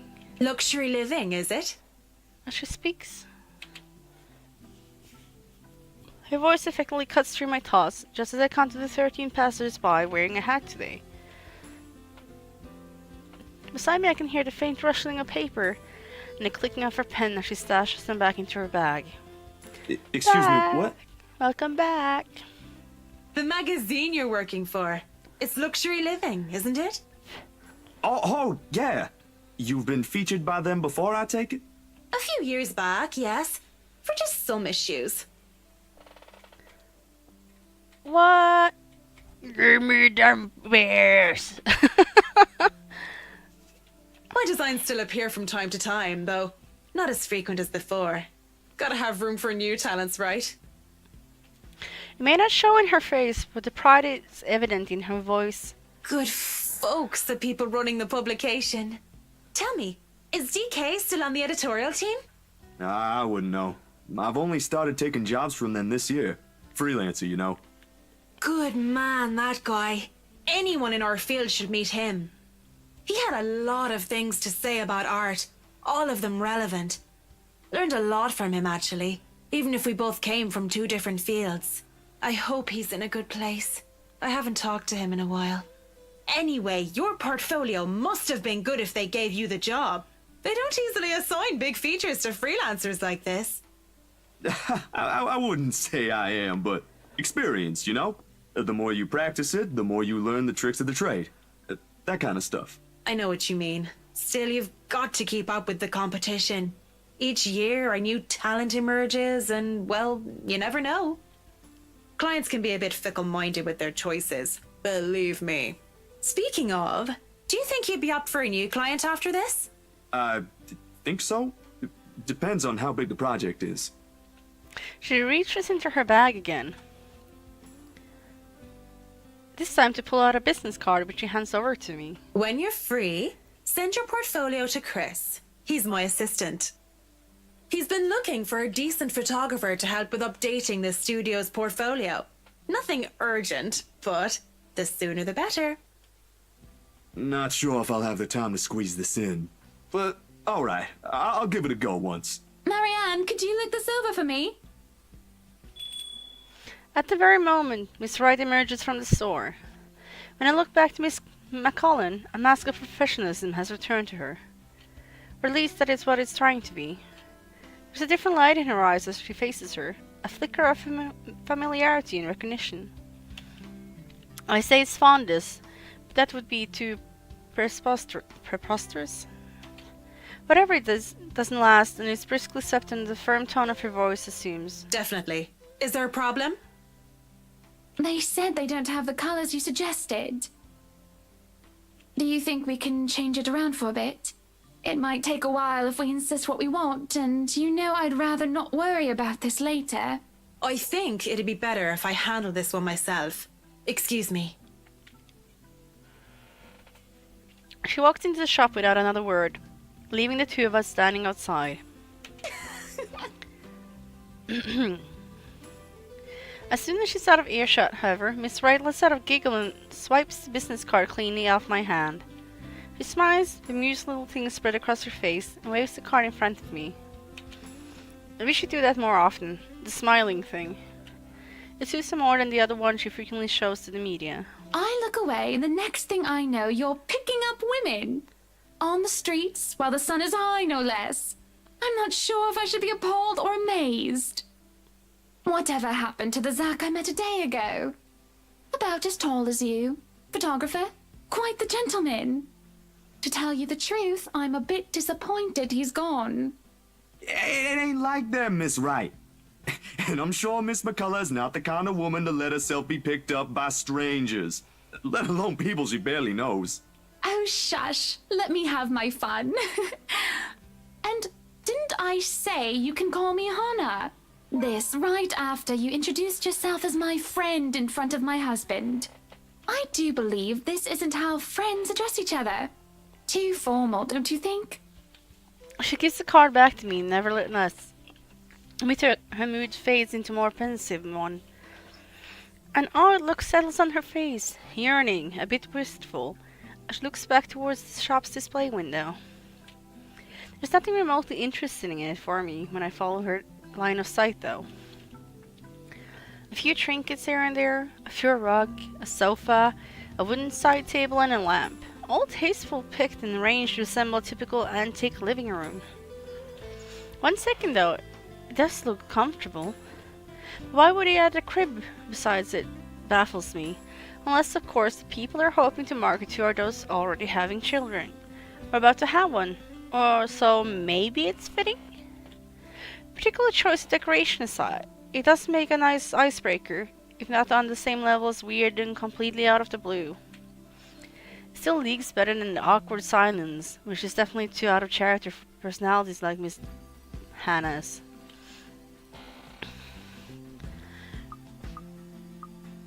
Oh, I think that one looks cute. I guess it went up. Hannah balks to my surprise, shuffling 2 steps away from the window and glares at it with detriment, as if it did something remotely scandalous. A funny sight when taken out of context. I would probably be laughing, really, if I understood what the warranted such reaction from her. I wasn't looking at the crib. Yeah, you were. I wasn't really talking about the crib, Hannah.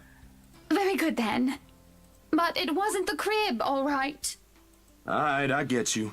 But that's not it. Honest. I was just saying the stuff that was on display there looks nice.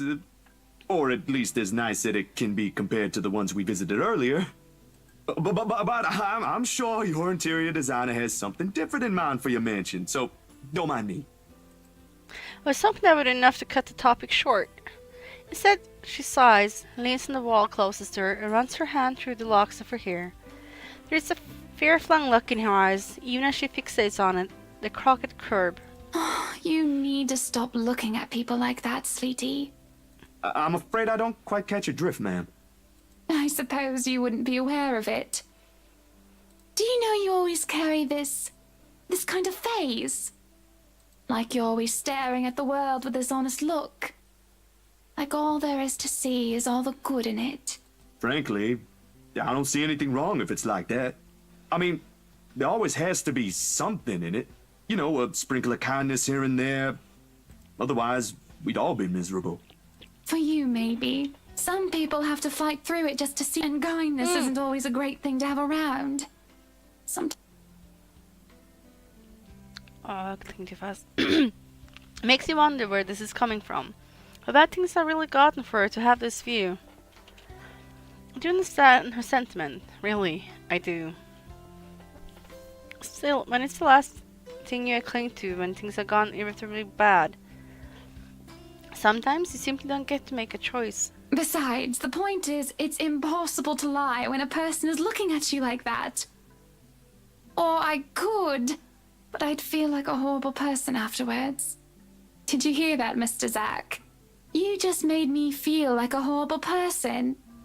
I sort of wish I had one like it. Just so people would stop lying to my face. Or you can start by being honest with yourself. It shouldn't be quite hard. Friends don't lie to each other, don't they? I guess so. So what was the lie? She draws in breath, lays a soothing hand on her stomach, and That it was really the crib I was looking at earlier, silly. You're right, Uncle Zach. It's cute, but the pattern's not to my taste. I'm pretty sure Marianne could do something about that, though.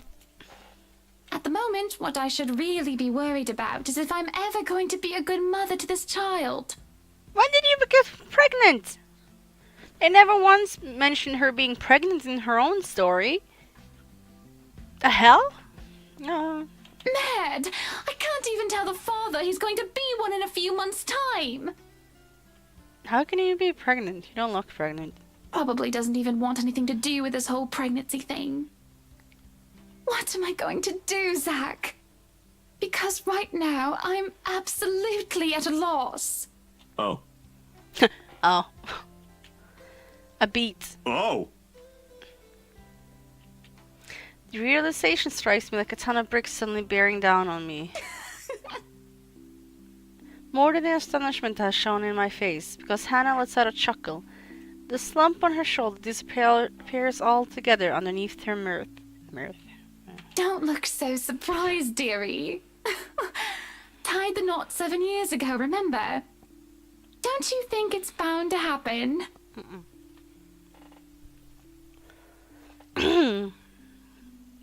She brandished her hand in front of me, an innocent silver band on her finger glinting against the late morning sunlight for a second. She eyes it lovingly, almost tenderly, despite the trace of sadness in her voice.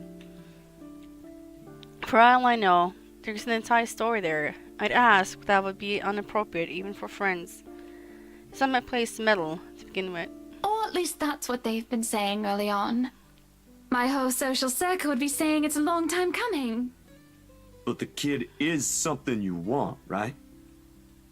Because if it ain't, then that's a whole other problem. Of course. I wouldn't deny I've been hoping to have him or her for a long time now. No. But then, now that we're here, all of a sudden, there are a whole lot of other things to be worried about. Business, a new home, public image, my own husband, and I don't know. I didn't really have anyone for a role model. I practically grew up with nursemaids pampering me every step of the way. Oh, poor thing. What if it happens to this baby as well? Oh, I can already see how this will end. Huh. I guess it's not just my sister. What? You and my sister. I mean, you're both having jitters or something like that. I thought it said litters. That's what it's called, right? First baby jitters? Mind you, she was really convinced she'd do everything wrong then. He even called me in the middle of the night. Asked to switch places the day she found out she's carrying a new member of the family. Never mind how utterly impossible her request is.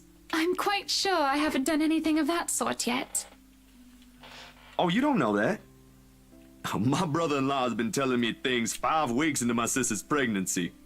Said she's one cranky pregnant lady. Man, good thing I found a place for myself years before that bundle of joy arrived, huh? It can't be that awful. Who knows? I think we'd better leave it for Mr. Right to decide, yeah? Provided he comes around. Yeah, well, he's a dick, so... He just sounds so repulsed every time the idea is brought up. Then maybe you should say it to his face. No mincing of words or beating around the bushes. And if he says no? You haven't even told him yet. Besides, that's his kid. Don't people usually say fatherhood changes men? I wouldn't call myself a living testament, of course, but there ought to be something that will hit him in that idea alone. A wrecking ball would be nice. Laughter escapes me before I can stop it. And for a moment, I thought I'd done something wrong when she doesn't join in. He is still her husband, no matter what jests or complaints she hears about him behind media's eyes when they're present on people she trusts. When she does, she chuckles, a small, hesitant sound at first. I find the rest of my unease slipping away. Well, whatever it is, my point is, you've got no idea what will happen. In the same way, you don't know if you'll be a good mom. Trust me, my sister's been there. It's perfectly normal. If, my opinion matters, though. A long second of indecision goes by. I can feel her eyes, filled with nothing but curiosity, boring into me while she waits for the rest. It's just a simple sentiment, one thing I think she needs to hear for all the doubt she's unwittingly places on herself. I'm just not sure if it should come from me. Ah, I'll be damned. I think you'll be a great mother, Hannah. If she has an answer to that, I don't get to hear it, nor does she get to say it. As soon as it's out of my mouth, the bell hanging over the antique store's door chims, and out comes Miss McCullen. For more than one reason, I have never been so relieved our talk gets interrupted. Everything's been taken care of for tomorrow, Mrs. Wright. We'll have everything you requested delivered early. I've left them instructions, but I may have to visit again right before your housewarming party to check for a few things. I hope that's acceptable to you. Maybe. Move in, Marianne. This is a little early to say, but you did marvelous work with the mansion. I can't wait to see all of it come together tomorrow. I'm only doing my job, ma'am. Needless to say, it's always a pleasure to hear a client is satisfied with my work. Nonsense! You have every reason to be proud. I know you've already established your name here, but I'll still make sure word gets out, of course. I think I've got a few friends who might be interested in decorating their homes. I'll see if I can introduce you to them tomorrow. I really don't want to impose, Mrs. Wright. There's still a lot to be done, and I'd rather be keeping an eye on it myself. You know well enough I'll still do it. You too, Monsieur le Photographe. You better be the one taking the pictures for the event tomorrow, or I'll be very upset. I don't remember seeing Zach at the event. Unless he was hiding. I blink at her, confused. Last I checked, I had nothing scheduled on my plate tomorrow. A couple of fleeting thoughts do cross my mind, like working on personal projects. But with the expression on Hannah's face alone, I've wondered before how they got Isabella to sell them the mansion, with all the paperwork and the loops it had to go through. Well, now the how is already standing in front of me, and it's one giant ball of precision in one human form. If I had any doubts how she got around in life, all of them have been dispelled right this instant. Hannah hasn't said anything yet, but I already know what my answer will be. What event? Our housewarming party, dearie. I've already sent invites through your publisher. They should have informed you of it by now. I may have probably missed it. I haven't gotten the chance to check my mailbox yet. Deadlines, real-life happenings, you know, they can be pretty hectic. I'll try later, but they might have already assigned it to a different photographer if they haven't received my reply yet. That's not a problem. Nothing a little call from me can't fix. I'll have them know I'm specifically requesting for your presence. It shouldn't be too hard. Just promise me you'll show up. Alright. I expect to see you both there. No excuses. Good company, good music, good food. Of course I'll be there. Lovely. I hope we have that settled then. I'd love to stay and chat, but unfortunately I have an appointment scheduled with the doctors after this. You two will have to excuse me. Are you feeling fine, ma'am? It's nothing big. There's a short while in which her hand faintly touches her stomach when she says this. Her smile, as she does so, a tender thing in itself. She might never let it cross her mind, but motherhood would suit her. The kid is already loved, even when he or she has yet to have a sense of the world. Candid moments like this, I wish I had brought a camera for. Sorry we had to cut this short. I'd love to have lunch with you two, but, well, you two know how it goes. It's quite fine, Mrs. Wright. I need to get going as well. Is it somewhere far from here? I can have my driver drop you off on the way. No, please. There's no need for that, Mrs. Wright. It's just within the city. I see. What about you, Zach? We did leave your push bike at the mansion. Don't worry, I'll have someone bring it to your home later. Nah, I live within the city too. A few blocks from here, in fact. I only visited earlier because... Oh, I'm not gonna get to show her the pictures? The photos. Damn, I had completely forgotten about them. My hand grazes the side of my pocket where I kept them since this morning. Sure enough, they're still there, waiting for the whole world to see them. Because? Zach, sweetie, you're zoning out. Miss Hannah, earlier, at the mansion. Oh, show her the pictures, come on. I think it would be better if you take a look at these yourself. Oh, I lost a lot of things for that. Seeing is believing, right? I reach into my pocket and pull out the photos, handing everything to her. Recognition flickers across her eyes when she reaches for them. I have to stamp out the tiny whinge of regretting my stomach for having the gale to show it to her. Only it cuts deeper the instant both her and McColgan's expression changes, and it's not a good look. To say she's repulsed would be a total understatement. All this time, Hannah's been nothing but direct, saying what she feels, expressing what she wants. Away from the glamour and camera lenses, she's a whole different person. But as she goes through each of the pictures, I can't get an easy read on her. Zach, dearie, what is this? Your photos. The ones you requested copies of. I mean, they came out that way, and I thought you should know. Oh, I get it.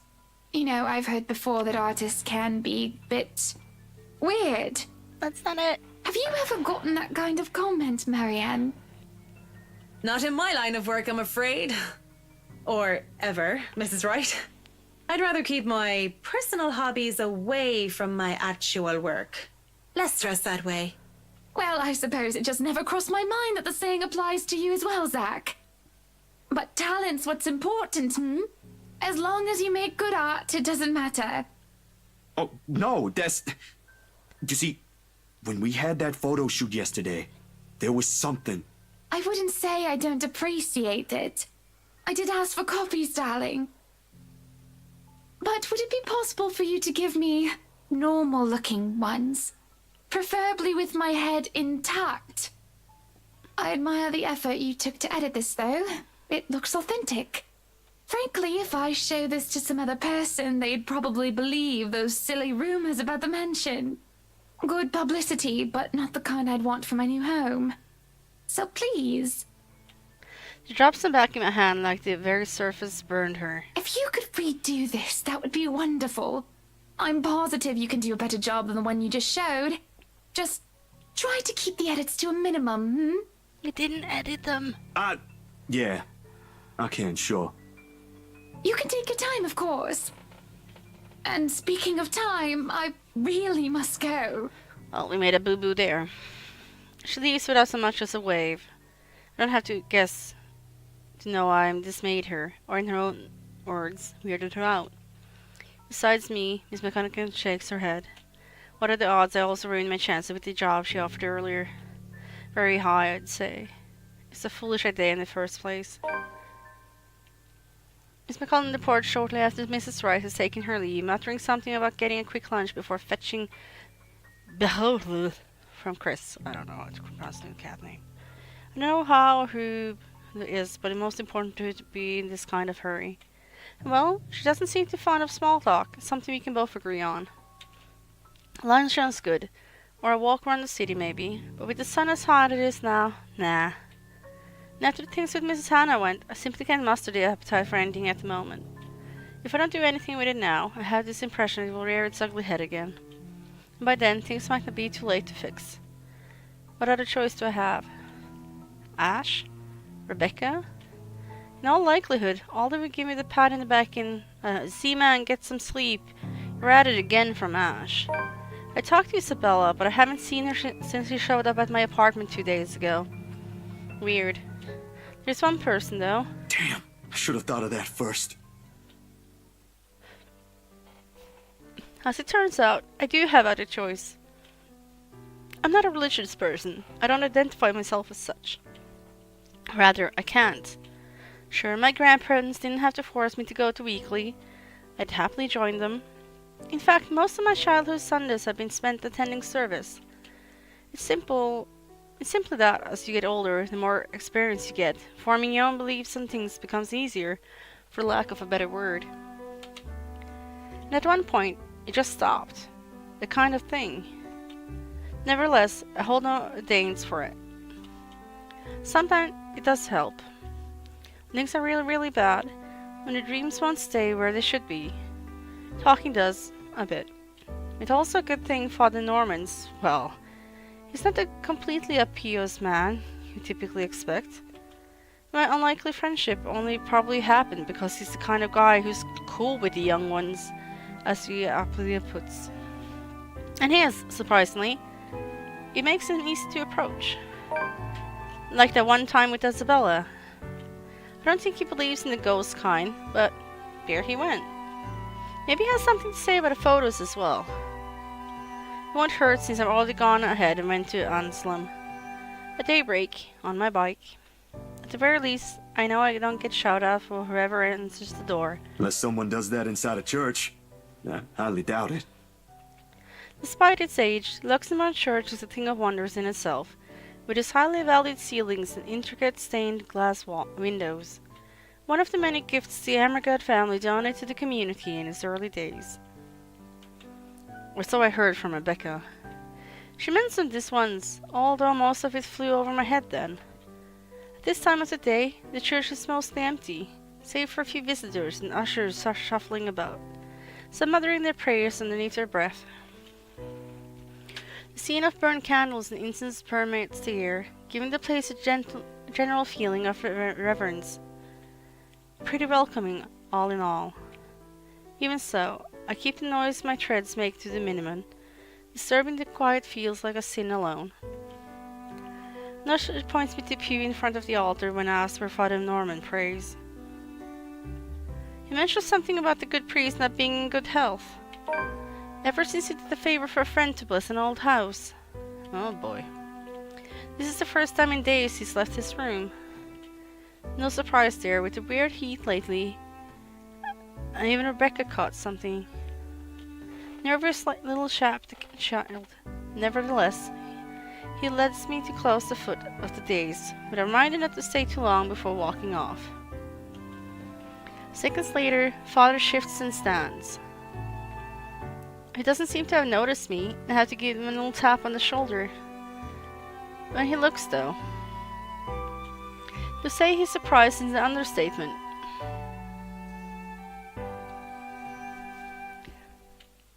Stay away. What the fuck's she doing here?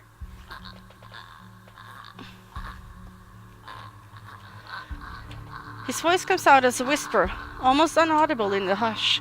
A quiet restraint in reference to what we're both standing. But the tremor is there. He focuses on me with wide bulged eyes, copious amount of sweat appearing in his forehead despite the relation coolness of the place. Father Norman? Keep your distance. Hey, it's me, Zach, remember? Stay away. Don't come near me. It must be the fever talking, or whatever he caught. It has to be. I don't recall ever doing anything to him to drive me away like this. In all the years I've known him, he's been nothing but polite, nothing but accepting of people regardless of beliefs or status in life. Her words akin for a threat to come out of him is simply beyond Go unimaginable. back to where you came from. Leave. Father, what did I do? Leave now. I extend a hand to his shoulder, meant to be reassuring, but he recoils, his ankle catching the edge of the dais as he backs away. His shouts when I attempt to reach out again echoes through the entire hall, catching the attention of a few people inside. I try to keep a level tone, but with these strangers I trained on us, panic starts to weave its way into me. Stay away, demon. Go back to the hell you came from. Father, it's okay. I only came here for some pictures I thought looked odd. I figured you might know something. From my pocket, I fish out the photos and try to hand it to him. Instead, he strikes my wrist away, almost like an accusation, sent the photographs fluttering on uselessly to the floor. Helpless, I can only watch as he curls into himself on the ground, a sad, blubbering mess, whimpering to himself. He tips his head forward and begins rocking. His hands clasp over his ears. That accursed spirit, so full of anger and pain. All those horrible things I've seen. I can't sleep. Can't eat everywhere I look. Go away. Go away. Go away. You're not supposed to be here. This is a house of God. Be gone, demon. Lord have mercy, God, our Lord, King of ages, all-powerful and almighty. You who made everything and transform everything simply by your will. A number of people have moved closer, mostly just to gawk. Thankfully, as is to save him from being an utter spectacle, 2 ushers come out, taking him away. One of them, the kid from earlier, shoots me a apoplectic glance. I don't even return it to him. Anxiety is a powerful thing, a firm notion that clings, eats, and consumes you. I can still hear his prayers even as they drag him away. May he keep at bay and vanquish every evil power, every poison or malice invoked against us by corrupt and envious people. Then under the protection of your authority may we sing in gratitude. It rings, hums in me as I'm left to pick up the pieces of this chaos. Back to square one we go. If there's any salvation in this, I hope we find it soon. The moon is well in the sky night by the time I make it back home. My heavy treads and the sound of traffic outside echoing in my ears, filling the empty room with some semblance of life. Nana would have scolded me if you ever heard me walk like that, but after today, I really can't give a damn about everything.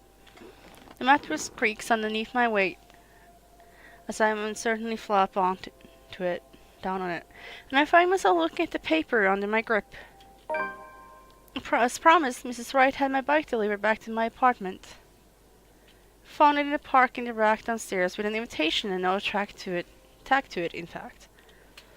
Be there, it said. If only it were that easy, it would give me a chance to talk to her. About that thing in their house. With a sigh, I let my hand fall to the side of the bed along with the invitation. I'll think about it tomorrow when my head isn't muddled in the thoughts of the headless woman and the haunting smiles of ghosts.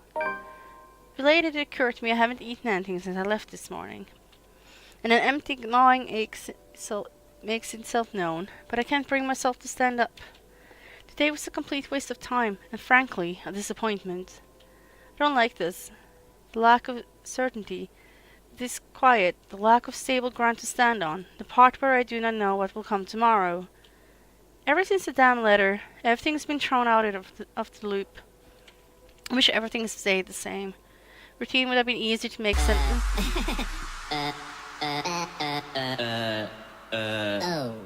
That startled me.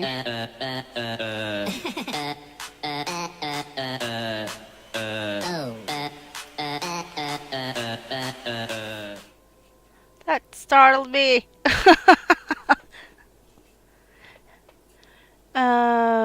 Routine would have been easier to make sense of than this. Closing my eyes, I let the noise from the streets below lull me to sleep. At the very least, that's the one thing that hasn't changed.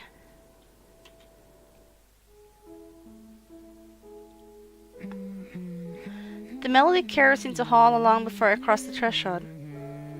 Solemn, but gentle and soothing, I remind what home is.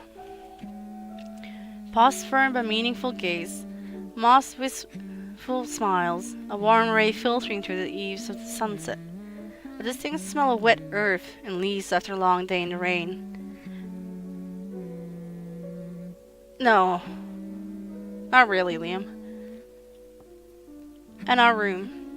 The room with Ma's paws pride and joy. A place where we once promised several springs ago. Yet it won't stop. No, wait! Come back! I'll be good this time! Please don't leave! Please stay! The floorboards are colder on my feet more than it usually is. The walls more forbidding than what I'm used to. Further and further the room goes. Mama singing ceases, and Papa.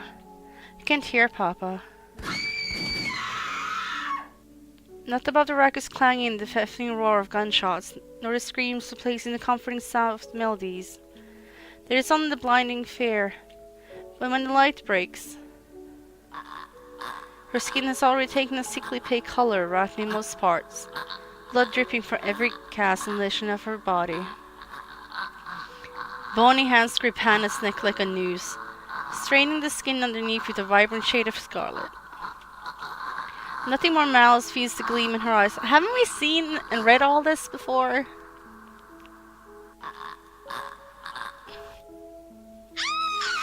A scream ripples through the air. My whole body feels distant. Is this gonna be one of those quick time events again? I'm not ready. Every limb heavy with lead, all unable to move at will. Not even as I can wipe the beads of sweat forming at my temple. Temple. The rasping of her breath easily fills the room in the wee hours while I force it back onto the steady rhythm. There's a tightness in my chest I can't shake off. My heart pounding against it as it's about to burst out.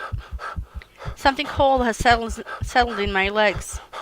Not the usual chill that comes and goes with the passing breeze of the window, but one strong enough to sting, shackle, and leave a frigid sensation creeping up my skin. With every struggle I make, the pressure winds firmly around my legs. Tighter, and tighter, and tighter, all until it becomes too much. My heart stops. Another draft sweeps in the room, brings with it the iron tang of blood. Thick, suffocating, filling my nose with a foul, sickening smell as I shift my gaze downwards, and it slowly becomes into view. Oh, she's gonna be at the end of my bed, isn't she? Yeah. Mouth stretched in a hideous smile, eyes brimming with nothing but madness. The stench of gore tainted the air around me, and I can't look away. From her, from the terror and the death that she uncanny twisted features alone scream. I'm trying to open my mouth, to shout, to ask for any help. But my voice has left my body altogether. All I have is painful realization that no kind of plea will ever save me from her. But suddenly, the bed dips. The brutal plunges me back into myself, jerks me awake. There is no ear-splitting scream, no wild thrashing of limbs. Just a painful constricted awareness that something has wound itself tightly around my neck. I waste no second pulling a blanket away, only allow myself a few minutes to steady my breathing before getting out of the bed. Inhale, hold, exhale. 1 step, 2 step, 3. But the dream has gotten worse. Ever since 2 days ago, no longer are they small, coarser flashes that I'm used to, but vivid one that lingers.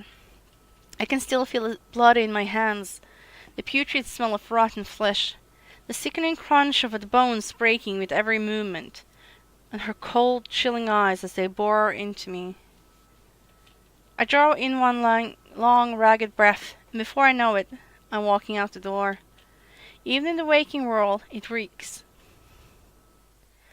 A bench in the park is far from the most private places of Taos in Luxborn, considering its location at the heart of the bustling city. But in the early hours of the morning, it provides enough peace and quiet for any poor traumatic soul who happens to wander here. The city's just awakened, a little later than usual, and knowing that what day it is, one cannot fault for being a bit tardy just this once. Yet neither the pleasant morning chills nor the soft twittering of birds does anything to banish the images. Every single one of the rooted itself in my head, its claws digging deep in what is no longer a safe place to hide in. London Bridge is falling down, falling down, Random? down. That is London fucking Bridge is random. falling down, my fair lady. It used to be easy. Take a key and lock him up. Shut up! Lock him up, lock him up. Take a key and lock him up, my fair lady. It used London Bridge Fuck is off. falling down, falling Under the down, goose of sheer falling optimism, down. following London regular Bridge is routine. falling down, Now? my fair Now I don't know what to lady. make of it. Take a key and lock him up. Sometimes lock it's him easy up, to run, lock easy him to up. hide where Take everything a falls key apart. and lock him up, That way you don't have to be the my first to witness it when fair it's done. When it does. London Bridge It is worked when things falling went down, bad with the movie, falling after all. down, falling down. It also worked when Ma and London Pa were Bridge is taken away from falling us. down, my fair Though the sentiment, lady. a little hypocritical when you Take think a about key it, my and little lock talk with him Mrs. up, Wright the other lock day. him up, Shut lock up! him up. Take a key and lock him up, my But that's fair just how it is. lady. Maybe it's really better if I London just... Bri- Hey, mister. Who the fuck are you? You can't introduce characters this deep in. Is she on the relationship list? No.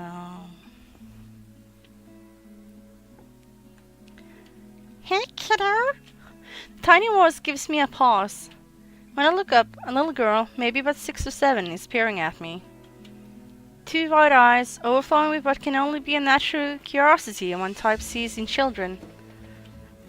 I vaguely noticed the St. Gorton uniform she's wearing before returning her greeting. Hey, kid. Kylie.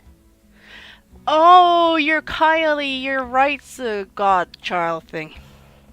Kylie? That's my name. That's your name. Mama said it's rude not to call people by their names. Well, aren't you a little busybody? She then flops down on the empty space beside me. Her little legs, still too short to touch the ground, swings in tune with a song she hums under her breath. I don't mind kids. Nana would often invite the ones in our old neighborhood to give them treats. Of course, by then, since none of us was too old to play with them, but you get used to the commotion eventually. It's not completely as unpleasant as most people would imply. Kylie seems to be a well-behaved kid anyway. Oh, sorry. Nice to meet you, Kylie. Is Mama here? No, but my big brother's with me. He's taking pictures with his camera over there. She points to the far end of the park, the one closest to the street where the kid is taking a shoot of something above him. It doesn't look to be the birds because all there is on that side of the park is buildings. I don't see what's so interesting with the tip of a building, though. I'd take pictures of dogs if I were him. They're cuter. Do you have a camera too, mister? Yeah, I'm actually a photographer. Mama said I'm too young to get a camera. Boo. I'm sure your mama will eventually give you one. But won't you be late for school like this? Big brother will get us there on time. Rowan promised Papa. We aren't going to be late. It's sports day. So it's not good if you keep looking like that today. If it ends up raining and we lose, it's your fault. Well, gee. All right, I'll try not to upset the clouds today, kid. Is it because you're sick, mister? Before I know it, a smile has spread over my face. They say kids ask the toughest questions sometimes, and they sure do, with how sincere Kylie looks. Lying feeling like doing her a huge disservice. No, not sick. Just having a very, very bad day. Why is that? Is that like when my big brother ate all of my pudding? He did that once and then cried. It wasn't very nice of him. Yeah, I think so. You see, there's this Mean girl? She's given my friends and I a lot of trouble. Hard to keep up when things are like that, you know? Especially when you can't do anything. It's kind of scary. Makes you wish things will just stay as peaceful as they used to be. Maybe she just wants to be friends with you? I highly doubt that. I'd love to see that. Undead friend. She already hurt one of my friends. Kick her ass. What if she's just sad? Or maybe she just wants help. That's what happened with Melody. I let her borrow my crayon when she left hers. Now we're playmates. It's not really the same thing, Kylie. What she did, they're pretty bad things. I still think there's another reason. Did you try talking to her? That's what Mama said I should do. Yeah, I want to talk to ghosts. I want to be the ghost whisperer. I don't think that'll work either. You haven't even tried yet. You sound like Rowan. You're just scared, mister. That strikes a chord. Short. Maybe it's the honesty in her tone, or simply the truth in the words itself. I don't know why, but I can't help it. I laugh. Loud enough to disturb an elderly couple taking a leisure walk nearby. Why are you laughing? That's nothing. You're a really smart kid, you know that? That's what I've been doing, ain't it? Going full speed ahead, then backtrack can always get tough. Stay in my safe zone because that's all I know. Once Dr. Navarro said I should be the first one willing to deal with my problems before anyone else. I didn't show up for our next appointment after that.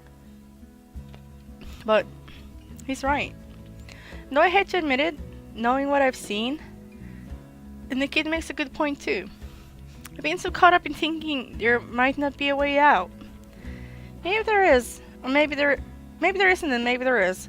But that doesn't mean I should just leave it up to fate. You better get to school, though, or you'll miss sports day. You should have won yourself some awards, alright? Alright. Alright. Can I show it to you when I do? That can cheer people up, right? In the distance, her brother calls for her, and I took that as a sign to leave. Got things to do, to face. The first few step, they say. Nah, I'm good now, I think. Thanks to you.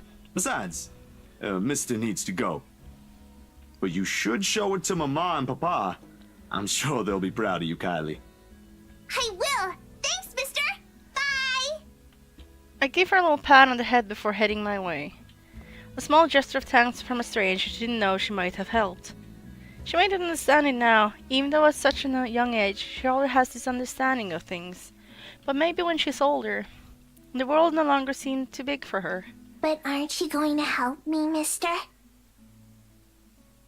With what? Confused, I glanced back.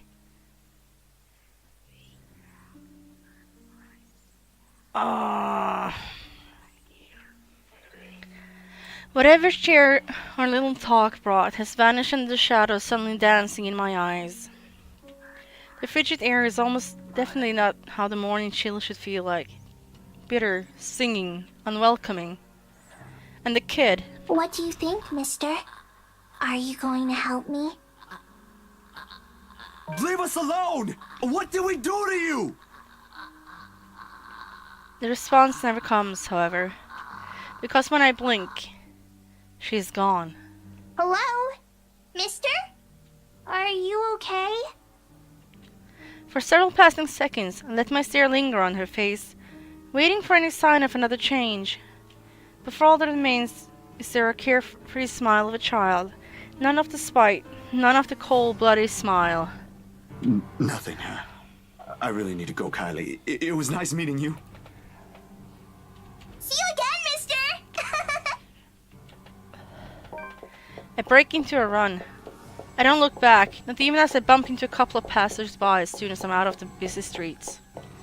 Going insane, this is what it is. And if we don't do something soon, we will all be. The tremors follow me even as I get home. I had hoped a little stroll around the block for a few hours would help. Instead, I am assaulted with more images of her smile, the loading in her eyes, the stench of gore and horrid crunch that comes with every movement she makes.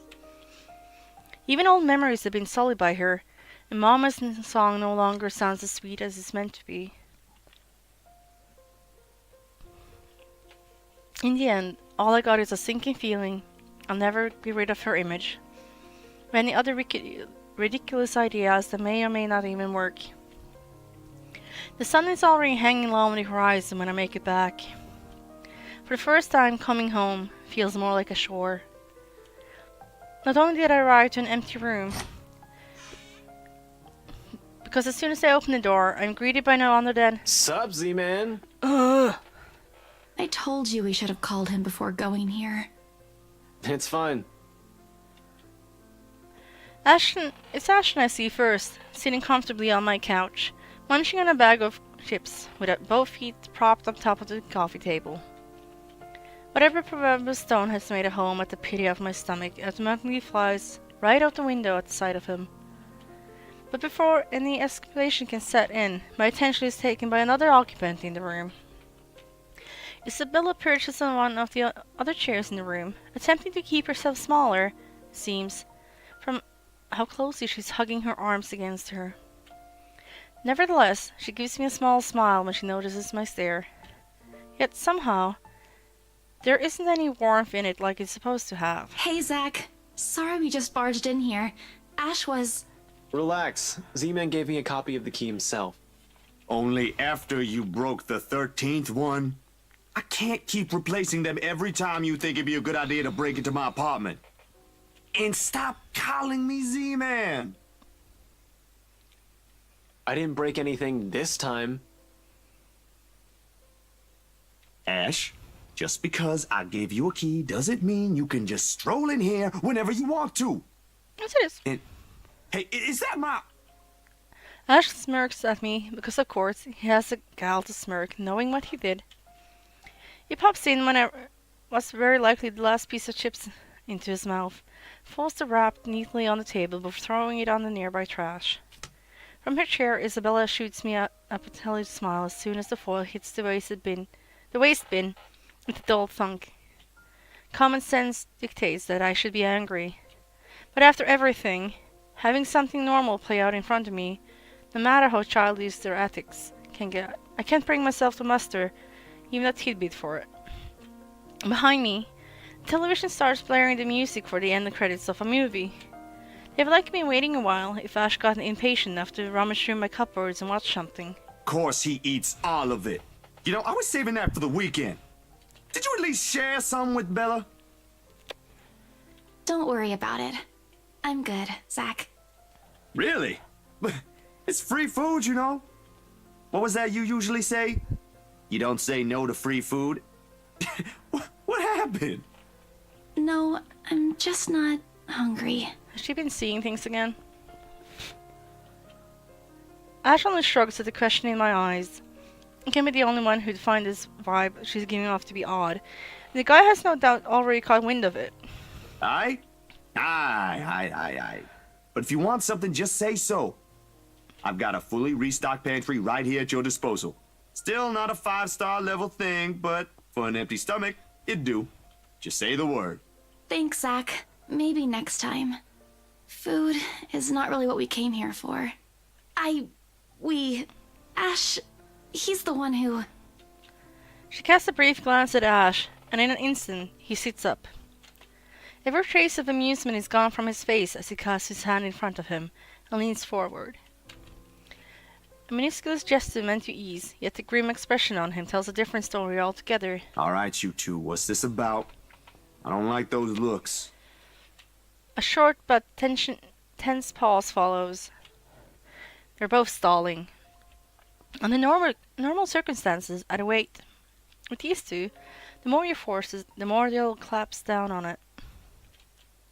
But a handful of seconds continue to slip by. An unsettling feeling in me also grows with it. Soon it turns into impatience. Before I can demand a response, though, one of them finally speaks up. It's Isabella who breaks it first. We just thought we should check on you. After what happened to Rose, Please don't tell me something happened again. No, nothing. None so far. And we're keeping it that way as much as possible. Ash, it's not that easy. This isn't some... We don't know that. Let me... The bit of frustration in his tone is impossible to miss, but he catches it as soon as Isabella draws back. He allows himself a moment to breathe before dropping it for one less harsh and more tempered. Gentler. Let me look at this first, okay? I agreed to help, but you've got to let me handle things from now on. I already told you everything. There must be something we're not seeing in this just yet. We'll sort this out, but no more silly ideas and running around on your own. You're making people worry more than necessary. Becca, especially. So everything's fine? Depends on who you're asking. How are things with you? Anything odd? Good, I guess. Tell them, Zach. Admittedly, how things went down at the housewarming party last night threw me off a bit. I'm not asking about that. Remember the letter thing Isabella's been yapping on about? I'm asking about that kind of odd. I look at him. Gaped, more like. His serious expression doesn't waver despite the perplexed look I shot him. There's a brief second I let it pass as I wait for the heavens to fall somewhere. It doesn't come. The skies is still bathed in vibrant reddish hues as it waits for the night to arrive. Luxembourg is still the same busy city, and everything in my room still appears as it did a second ago, including the unvarying ticking of my wall clock. That never apparently seems to move. But if Ashton, calm, cool, collected, always logical Ashton, takes an interest in this, something or someone must have fucked shit up somewhere. Well, the dreams, they're a lot worse than usual. There's a woman now, ever since we saw that letter. I don't know if it's the same one Isabella talked about. Maybe it is, maybe it ain't. I really don't want to go back to sleep sometimes. Last night was the worst. Anyway, why are you asking about this? Rose's death isn't just a coincidence, Zach. It may have something to do with... I may have... Wait, stop right there for a sec, Bella. I thought you ain't buying this stuff, Ash. Just the other day, you said the exact same thing. I still don't, but even Rebecca, out of all people, claims there's something. Whatever this is, someone has got to look into it. I have to be back just quickly. Be right back.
Okay, I'm back. Sorry about Everything that. about this screams shady. Are you sure you even have the time? Ain't you busy with your current case? I got taken off that one. You didn't say you were taken off your case. I just got the news this morning. Apparently the higher-ups think I'm doing a horrendous job at it. It doesn't matter though. If these two cases are connected like I initially thought, then regardless, I'm on the right track. Are you sure we should even be doing this? Doing what exactly? There's someplace we'll visit after this. Are we going to the mansion? Too vague for comfort, Ash. And please don't tell me you're bringing her with you. Is that affirmation comes in the form of stare. That alone, all I need to know. What I pointed out gives him a pause, though, and his voice is thick with hesitation when he addresses Isabella. You know what? Zach's right, Isabella. You don't have to come with me. It's not myself I'm worried about. It's you. I'll just do this myself, if it'll get you into more trouble with your superiors. At least I can make up an excuse why I need to be there. Don't be ridiculous. You're not walking in there without me. Besides, I think it's a little too late to back out now. Have you two seen the news this morning? What news? I haven't, actually. Mama called, and I was busy. The change in the air around her, while small, cannot go unnoticed, and it takes every willpower not to ask. Probably one thing in my curiosity in the fact that Ash himself hadn't brought it up either. No problem. It should be in the afternoon news as well. Who the fuck is this? He grabs the remote and cycles through a numbered channel until he gets to the news report about another guy who has been found dead in the early hours of the morning today. Burned alive this time. Oddly, no fire had spread or whatever damage had been contained within the place the body was found. The room itself, however, had been completely vandalized. Help me. Help me. Help me. Another murder, authorities claimed. Isabella and I knew better. None of us shifted even after the report ended, but the room had suddenly felt stifling. Ashton's eyes had gotten hooded with what appeared to be restrained anger, and the remote in his hand creaks slightly, mildly under his grip. A stone is back in my stomach. A tiny little thing gripping on my insides, growling with every passing second as the dread sinks in. In the thick of it, Isabella's voice is one to break the hush. A small, weak thing on its own that waves unevenly between words. With every sip it was heavy with meaning. This is because of that thing, isn't it? I did this somehow. When it fades, all that is left in the air is her doubt and fear. All we all can do is scoop. It ain't too late. We could still fix this. There's 3 of us here. 4 if you count Rebecca. No, she's staying away from this. She lifts a gaze at me, eyes steady and shoulders squared as she holds it against the baffled look I give her. Although in the next second, it immediately softens, and it takes me by surprise nevertheless. In those brief moments, it's like I face a different person. I don't want to involve her in this any more than I already have. Both of you as well. I already said it. That's completely out of the question. Stop asking. Still and all, that's 2 extra heads who can do the thinking. Between us 3, I'm sure we'll figure something out pretty soon. Don't make this whole thing sound like it's a piece of cake to deal with. It ain't. But better than sitting around, yeah? Plan is still a plan. You're going to shoot yourself in the foot one day with that kind of thinking. We don't even know who's doing this. The last 2 murders might just be similar incidents done by 2 different suspects. Hasn't stopped you from going after them before. Remember that time when you... Okay, stop right there. There will be no retelling of that incident today, Z-Man. Or ever. Keep calling me Z-Man and maybe I will. Suddenly Isabella laughs. Though muffled by her hand, it rings lightly and easy against the thick tension in the room. Still a far cry from the usual cheer she carries. Brings a soft shift in the otherwise steery mood. Thanks, you two. I'll tell you about it when he's not around. Give it up, Z-Man. She's not interested. Who says I'm not? Ash makes a face, but chuckles as he jests despite her. Why am I even friends with you two? And like this, most of our worries ebb away, if only for a few moments. They take their leave mere minutes close to sundown. But regardless of the lighter mood, little has been said of their plan. Only vague hints were their aim to do after. While it ain't any of my business to know, something about this whole thing will gnaw at me. A tiny passing through urges me to do something as well. This hour, the streets are once again busy with people heading home after a hard day's work. Little of the bustle matters to them as they step out of the crowded walkways, however. Ash especially. It's only his goal in mind. And maybe there's nothing I can do to stop him about this. He's probably decided on it long before they made the decision to drop by. But despite this, Isabella lags behind.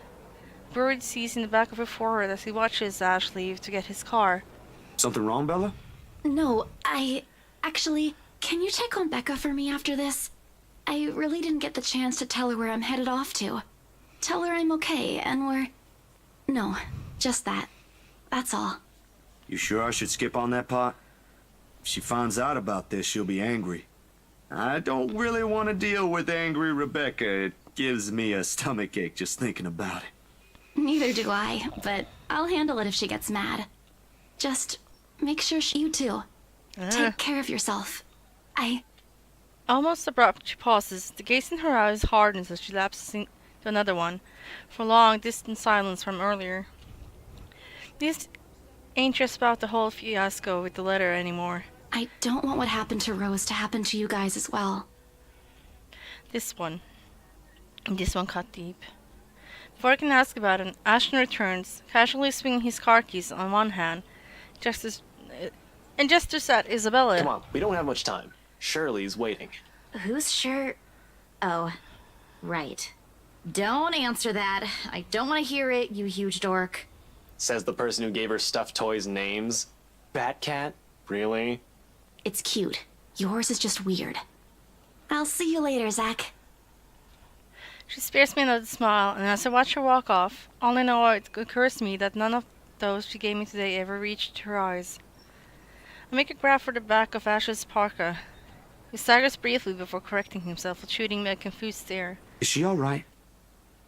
What? Who's okay? Isabella. She's been, I don't know, out of it today? Did something happen earlier? The skull on his face says it all. She's actually been like that this morning. I'll ask, but... Just do me a favor and watch over her. We have no idea what we're dealing with. I don't know what happened to her since the last time I saw her, but from how she's been doing today, whatever it is, seems like a pretty big deal. Wait, you didn't annoy her again, did you?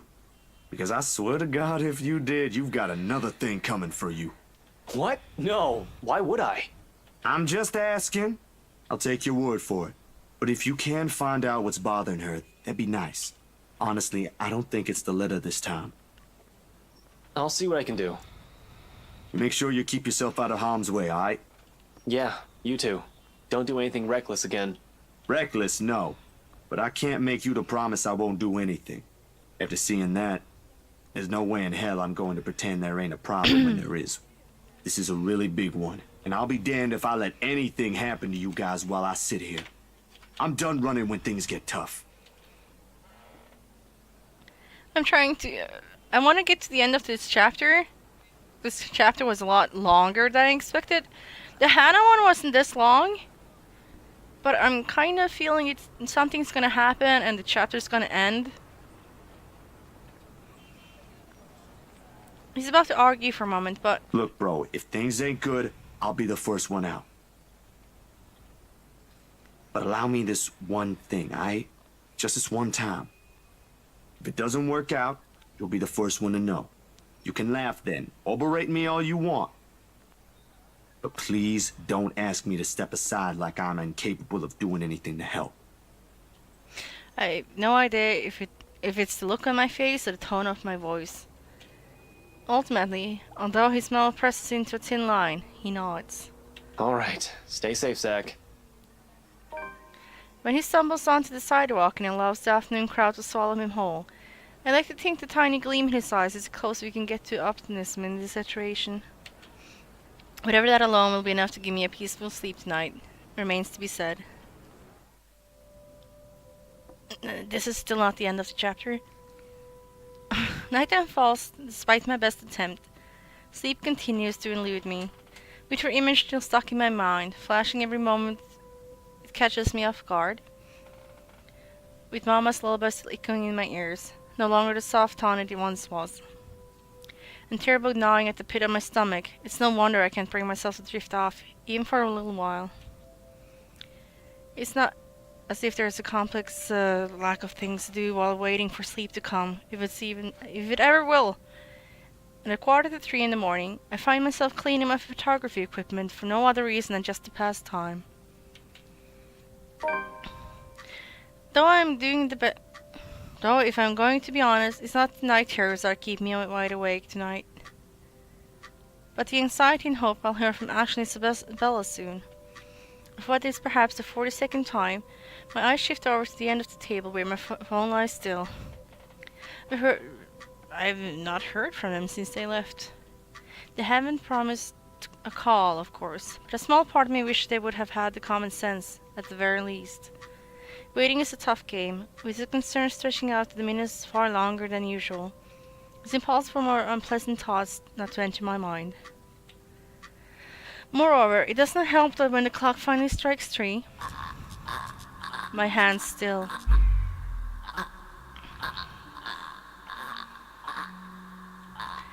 It would be a complete and utter lie to say my heart didn't leap straight to my throat in that brief second. My whole body has gone motionless, ears strained for any further sound. A couple of tense seconds. Nothing. Of course, the whole building I'm staying in. Power fluctuation ain't nothing new. Of course, every now and then, this could happen, leaving a few tenants in a rather bad mood.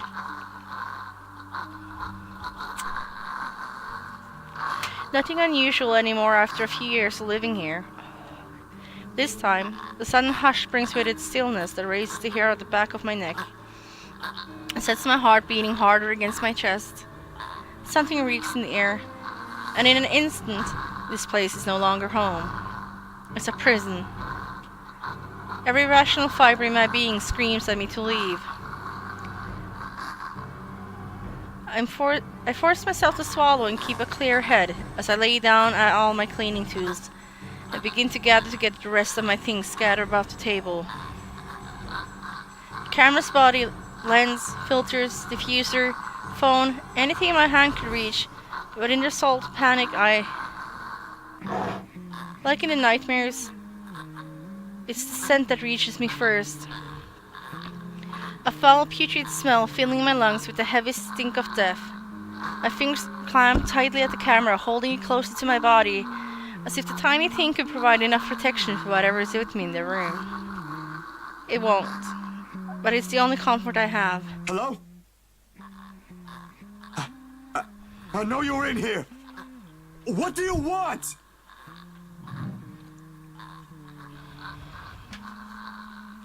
Something moves beside me. Behind me, a soft scuttling over the walls, followed by a squelch and painful cracking of what only the rotten flesh and broken bones. Without hesitation, I whirl around, my fingers and camera ready, patiently waiting for another movement. Leave! Leave now! There's nothing here for you!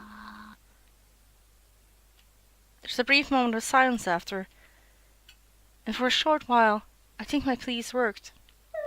Then, with no warning, shuffling resumes, and along with it the sobs of a woman.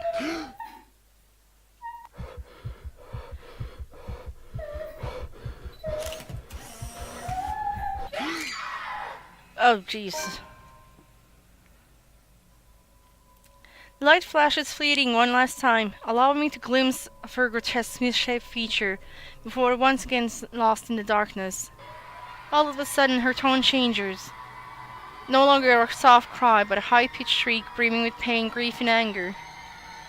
Every ounce of courage I mustered flees from my body at the sound. And the next thing I know, My hand is gripping the knob, and I'm wrenching the door open. Her veils follow me as I flee into the night. Pacing has always been more of Ashlyn's things than mine. When I want to think, I sit and let the minutes tick by until a day comes to mind, where my pulse settles down. And yet dried leaves and twigs crack under my shoes as I make another pass at them. Terror is too mild to describe what it is. There's no way in hell I'm going back. Whatever she is, pleading don't work.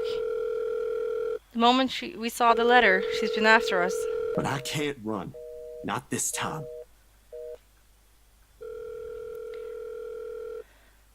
2 hours have gone by since I left the comfort of my room for the solitude of the park.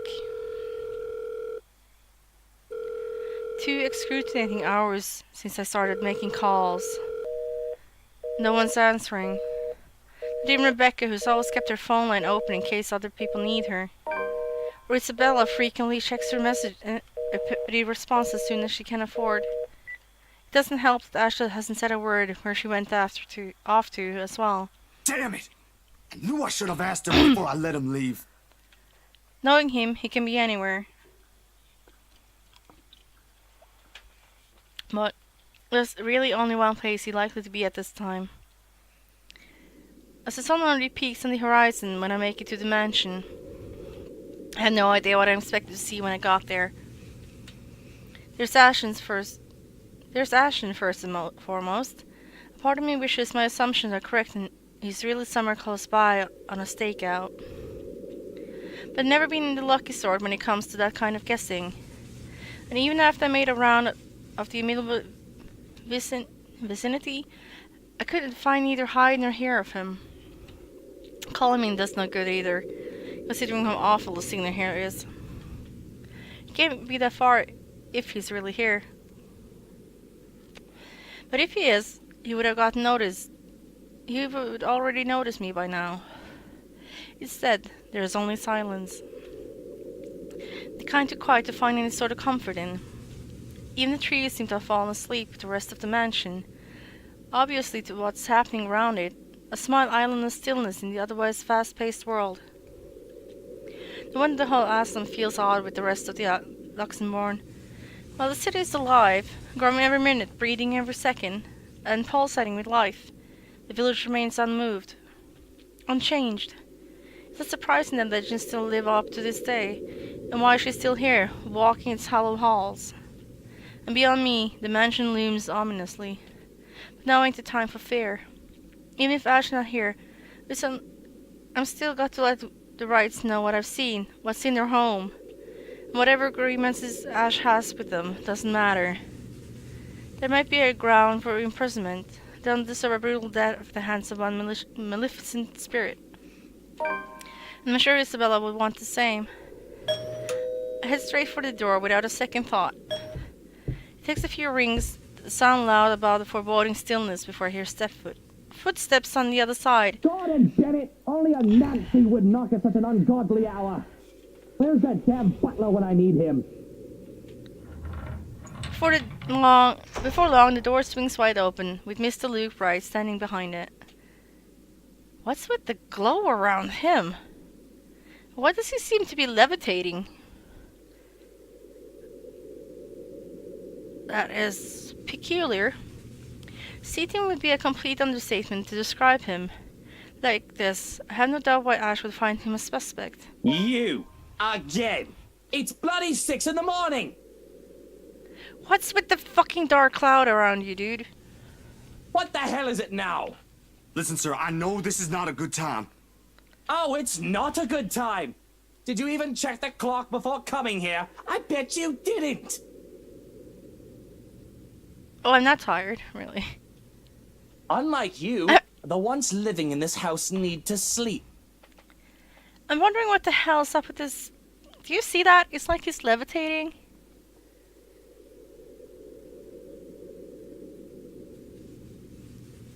I find it odd. Come back when people are actually awake, or I'll call security on you. Not like this. He's never had the black cloud around him before. It's weird.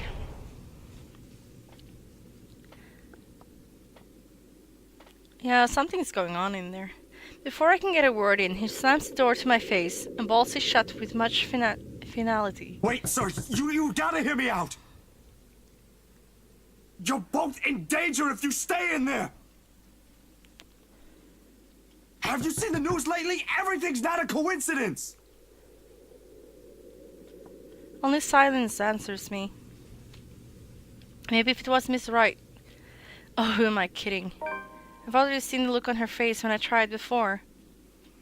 There are limits to how far a person will believe in you. Then again, I didn't believe Isabella when she warned us. And now here I am, desperately trying to save people, even if I'm aware it's completely out of my own capacity to do so. Is this why they're called karma? If so, this one's horrible way of turning things around. Taking people's lives, playing with people's fears, making them feel useless. You're around, ain't you? You here? Inside this house? Maybe. Listening, watching, or whatever it is that you spirits do? What do you want? You're already dead! Leave us! Nothing. I don't even know who I'm talking to, or if the same person is supposed to be doing that. The only thing I got after is a feeling of foolishness washing over me. Or perhaps this is just me losing my mind. Out of other options and other ideas, I let my hand slide off the door's surface and fall listlessly to my side. I can go back to Luxembourg. Try to find the others. Try to get out of this mess with them. Let them know how much in deep shit we all are. Both sounds good. Either way, my loitering here ain't helping it at all. I let the quietness calm me for a few more minutes before standing up and heading out to fetch my bike. It's quite a distance to Luxembourg, but if I hurry, I'll reach it in maybe...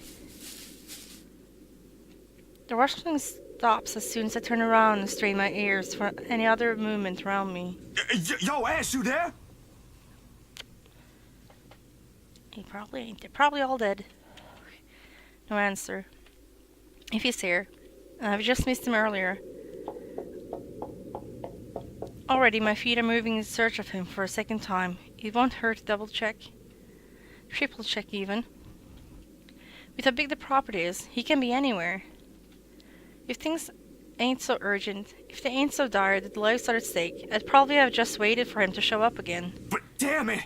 He needs to realize what exactly it is he's dealing with. That he's not just a petty criminal he can simply throw in jail. That is something beyond the authorities his police badge could ever give him. The guy needs to stop playing the big damn hero and sit down and chill.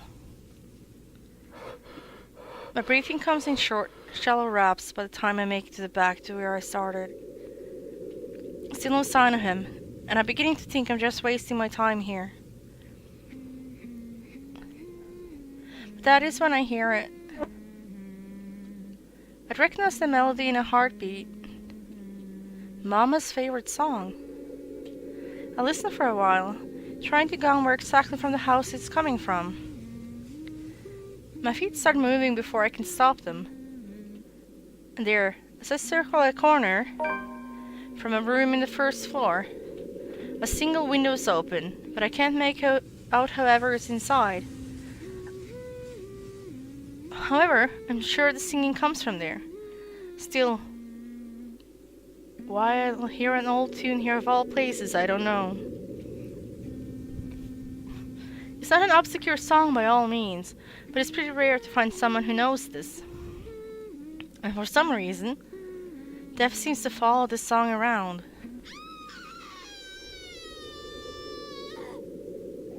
Panic lodges itself at the base of my throat at once.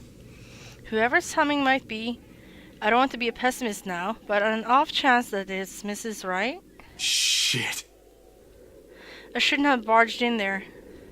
I can put myself in danger before I can save anyone. Ash will tell me so in the exact same words.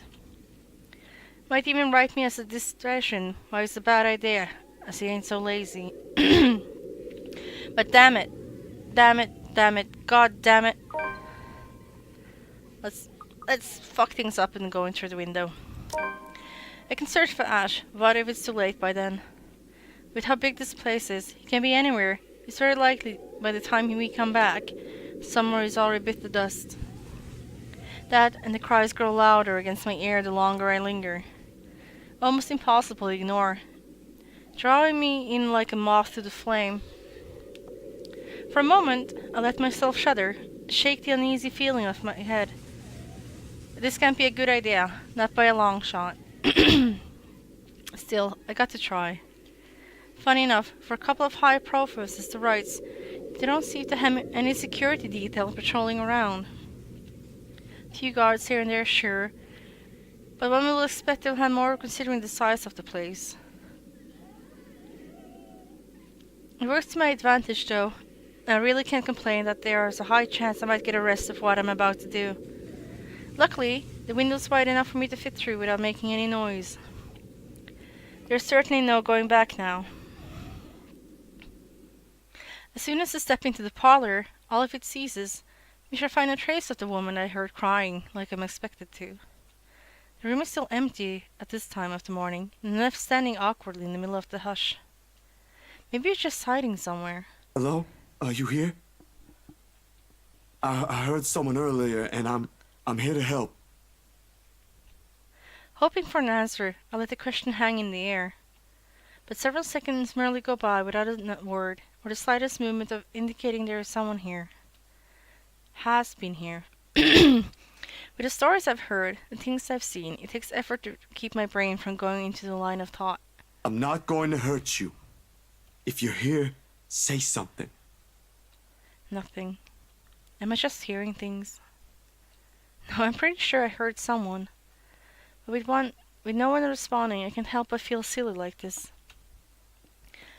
And the awareness that I'm trespassing a house has nothing because of some voice prickles at me. Suddenly the silence feels uncomfortable, and needling anxiety slowly creeps up my back. I should get out while I can. If it ain't here, it ain't there. I don't spare the room another glance when I walk away the way I came. Back into the window, leave before anyone else notices. I thought I heard a servant moving around here. Turns out it's just a rat scurrying about. How unpleasant. My heart shoots up into my throat. I can run. The window's a few steps away. I should be able to escape. But instead, out of some foolish impulse, I turn around. Perhaps it's because the only impression the guy has left me the few times we met is nothing but unsettling. This ain't what you think it is. You're quite the distance from the kitchen, I'm afraid. Perhaps I should lead you there. Someone's in here before me. I wasn't here for what you're thinking.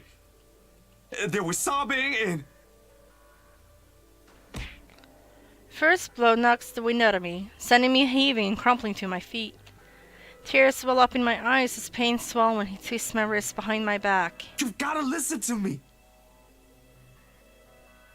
Then again, dirty thieves aren't welcome in my kitchen either. For a moment, there is only silence and a sudden piercing ache, this time at the back of my head. The room abruptly tilts on its axis, dimming. On the verge of unconsciousness, I can only hear the shuffling of feet, the thud of the door being closed and a woman, crying, asking for help. I know no more.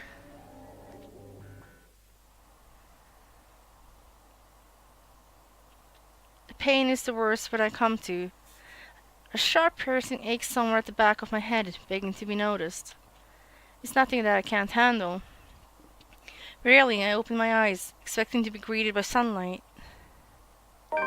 Where the fuck are we? However, the walls that welcome me are unfamiliar. But everything comes to focus. I recognize the place for what it is. Is this a police station? A cell. Dark, cramped, with only light coming from the moon outside, streaming through the solid window buried by thick metal bars. Memory rushes back to me in a sharp burst. The mansion, looking for Ashton, a familiar tune, and a woman crying. all while my head still aches from the hit I've received. Still better than a morgue, I guess. Gingerly I pull myself up, stretching the crowns from my shoulder as I do so, but stopping when a sudden movement induced an acute sting of pain throughout my right arm. Damn, they got me good. What time is it?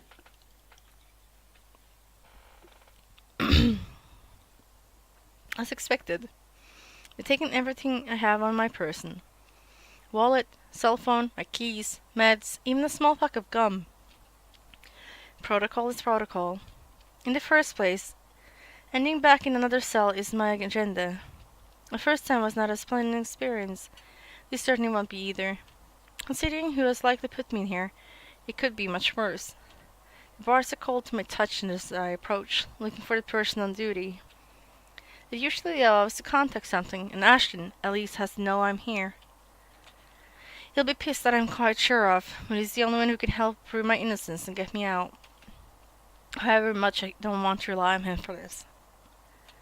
The hallway in front of the cell is empty, but voices flow through from further in, likely the poor officers assigned to late-night duty. Judging from the snippets of conversation I catch, today's topic over snack is that moron who thought it's wise to cross the rights. They used other names too, much which I like to have a word with them about in the future. But really, I am in no position right now. Excuse me? Anyone? Silence. Excuse me! I need to make a... Blood freezes in my veins, and my grip on the bars tightens. I don't dare turn. 'Cause more than the haunting melody, I'm afraid of what I'll see. Of who's singing Ma's lovely lullaby. A death song. That's what it is now. But I guess that's what it's always been. If this is the end calling, I prefer that it's not her vicious smile that I see last. Oh, Zach, sweetie. Don't you love this song? Oh god, what the fuck's up with you? You look different. My head snaps up in surprise. I swivel to see Mrs. Wright. Miss Wright, of all people, sitting on the coot. She smiles as easy and sweet as ever. You fucking look different. Miss Wright? What are you... how did you...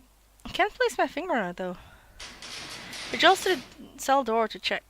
A prison break is the last thing on my mind, of course, but her presence here begs for a lot of puzzling questions to be answered. Locked tight. Was I just groggy earlier that I didn't notice her?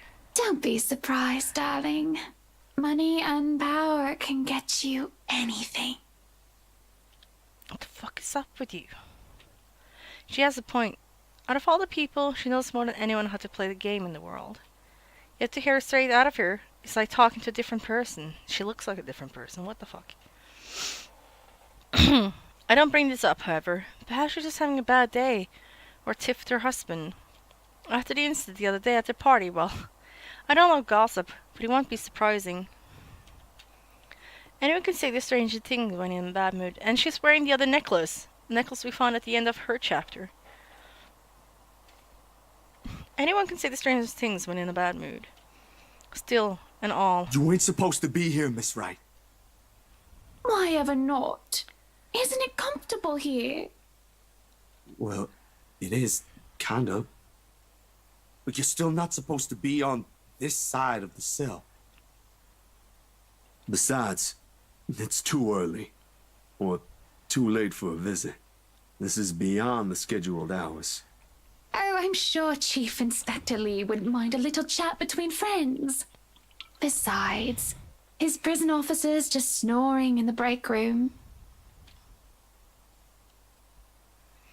She brushes off a lock of hair from her shoulders. I stand up and meanders around the length of the cell for whatever space it would allow.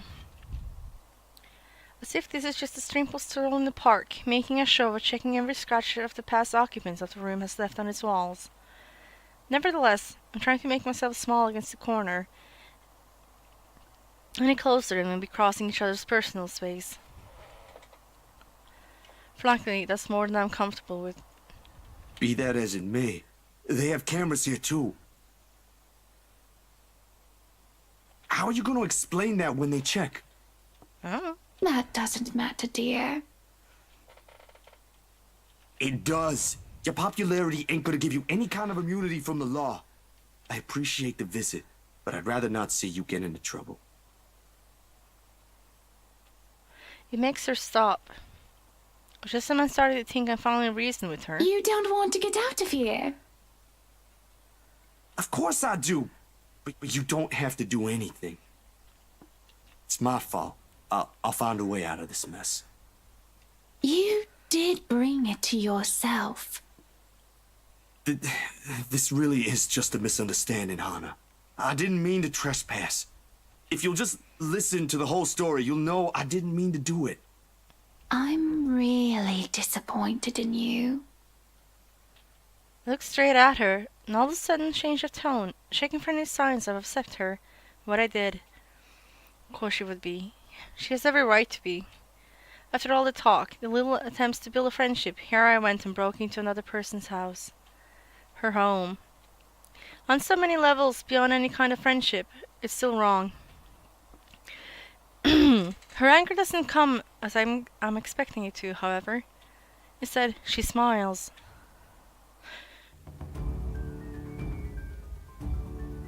A horrid little smile I didn't think I'd ever see from her. Breaking into our home. Disturbing my love in his sleep. I told you she was fucking losing it. You've upset my Prince Zach. You've really upset him. Hana? Panic swallowing me, ripping up my spine. Irrational, I know. You shouldn't feel this way about anyone you know. But here I am, backing away, trying to keep an ample distance between the two of us. I'm afraid, wholly afraid of her. This isn't Hannah. The bars rattle as soon as my shoulders hit it. A hindrance, not to freedom, but to safety. Has anyone ever told you how beautiful those eyes of yours are? Nana? Occasionally my sister. Hana? You alright? She laughs, a strange little thing coming from her. There's no cheer in it, no warmth, only spite. Makes me want to take them home, wrap them in those pretty ribbons I have in my vanity. I'm pretty sure my prince would love it, don't you think, Zachery? A little gift from me. Stay away from me! She moves, in short, sudden, bone-crushing twitches that are too painful me too much. I want to look away, but I can't. I'm screaming for help before I know it, jolting the bars with as much force as I could. Somebody! Get me out of here! Anyone, please! Bugger off! Some people are trying to get some sleep here! Bugger off! No! She's here! You've gotta let me out! She's gonna kill me!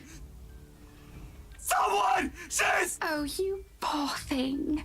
Don't you worry. You won't even feel the pain.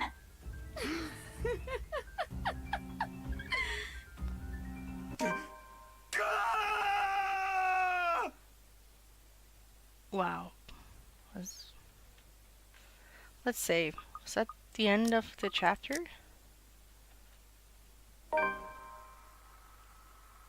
Memory fragment. Okay. Wow. Yeah, definitely let's save there. Well, shit. That was interesting. Wow. Well, that went on for quite a lot longer than I expected, that's for sure.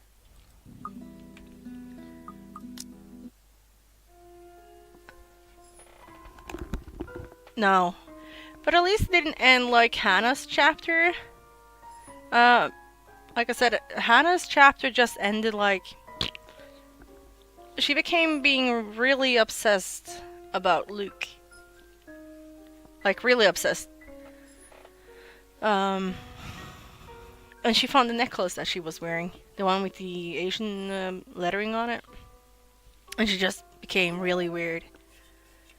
And I guess she got even weirder. Just didn't expect the chapter to be that long. I'm hoping that, because it seems like there's a chapter for each person, but I'm hoping that eventually it will wrap everything up. Oh, interesting. Anyhow, that was it for today. Thank you for joining me. I'll talk to you soon, Ducky. Bye. Bye-bye.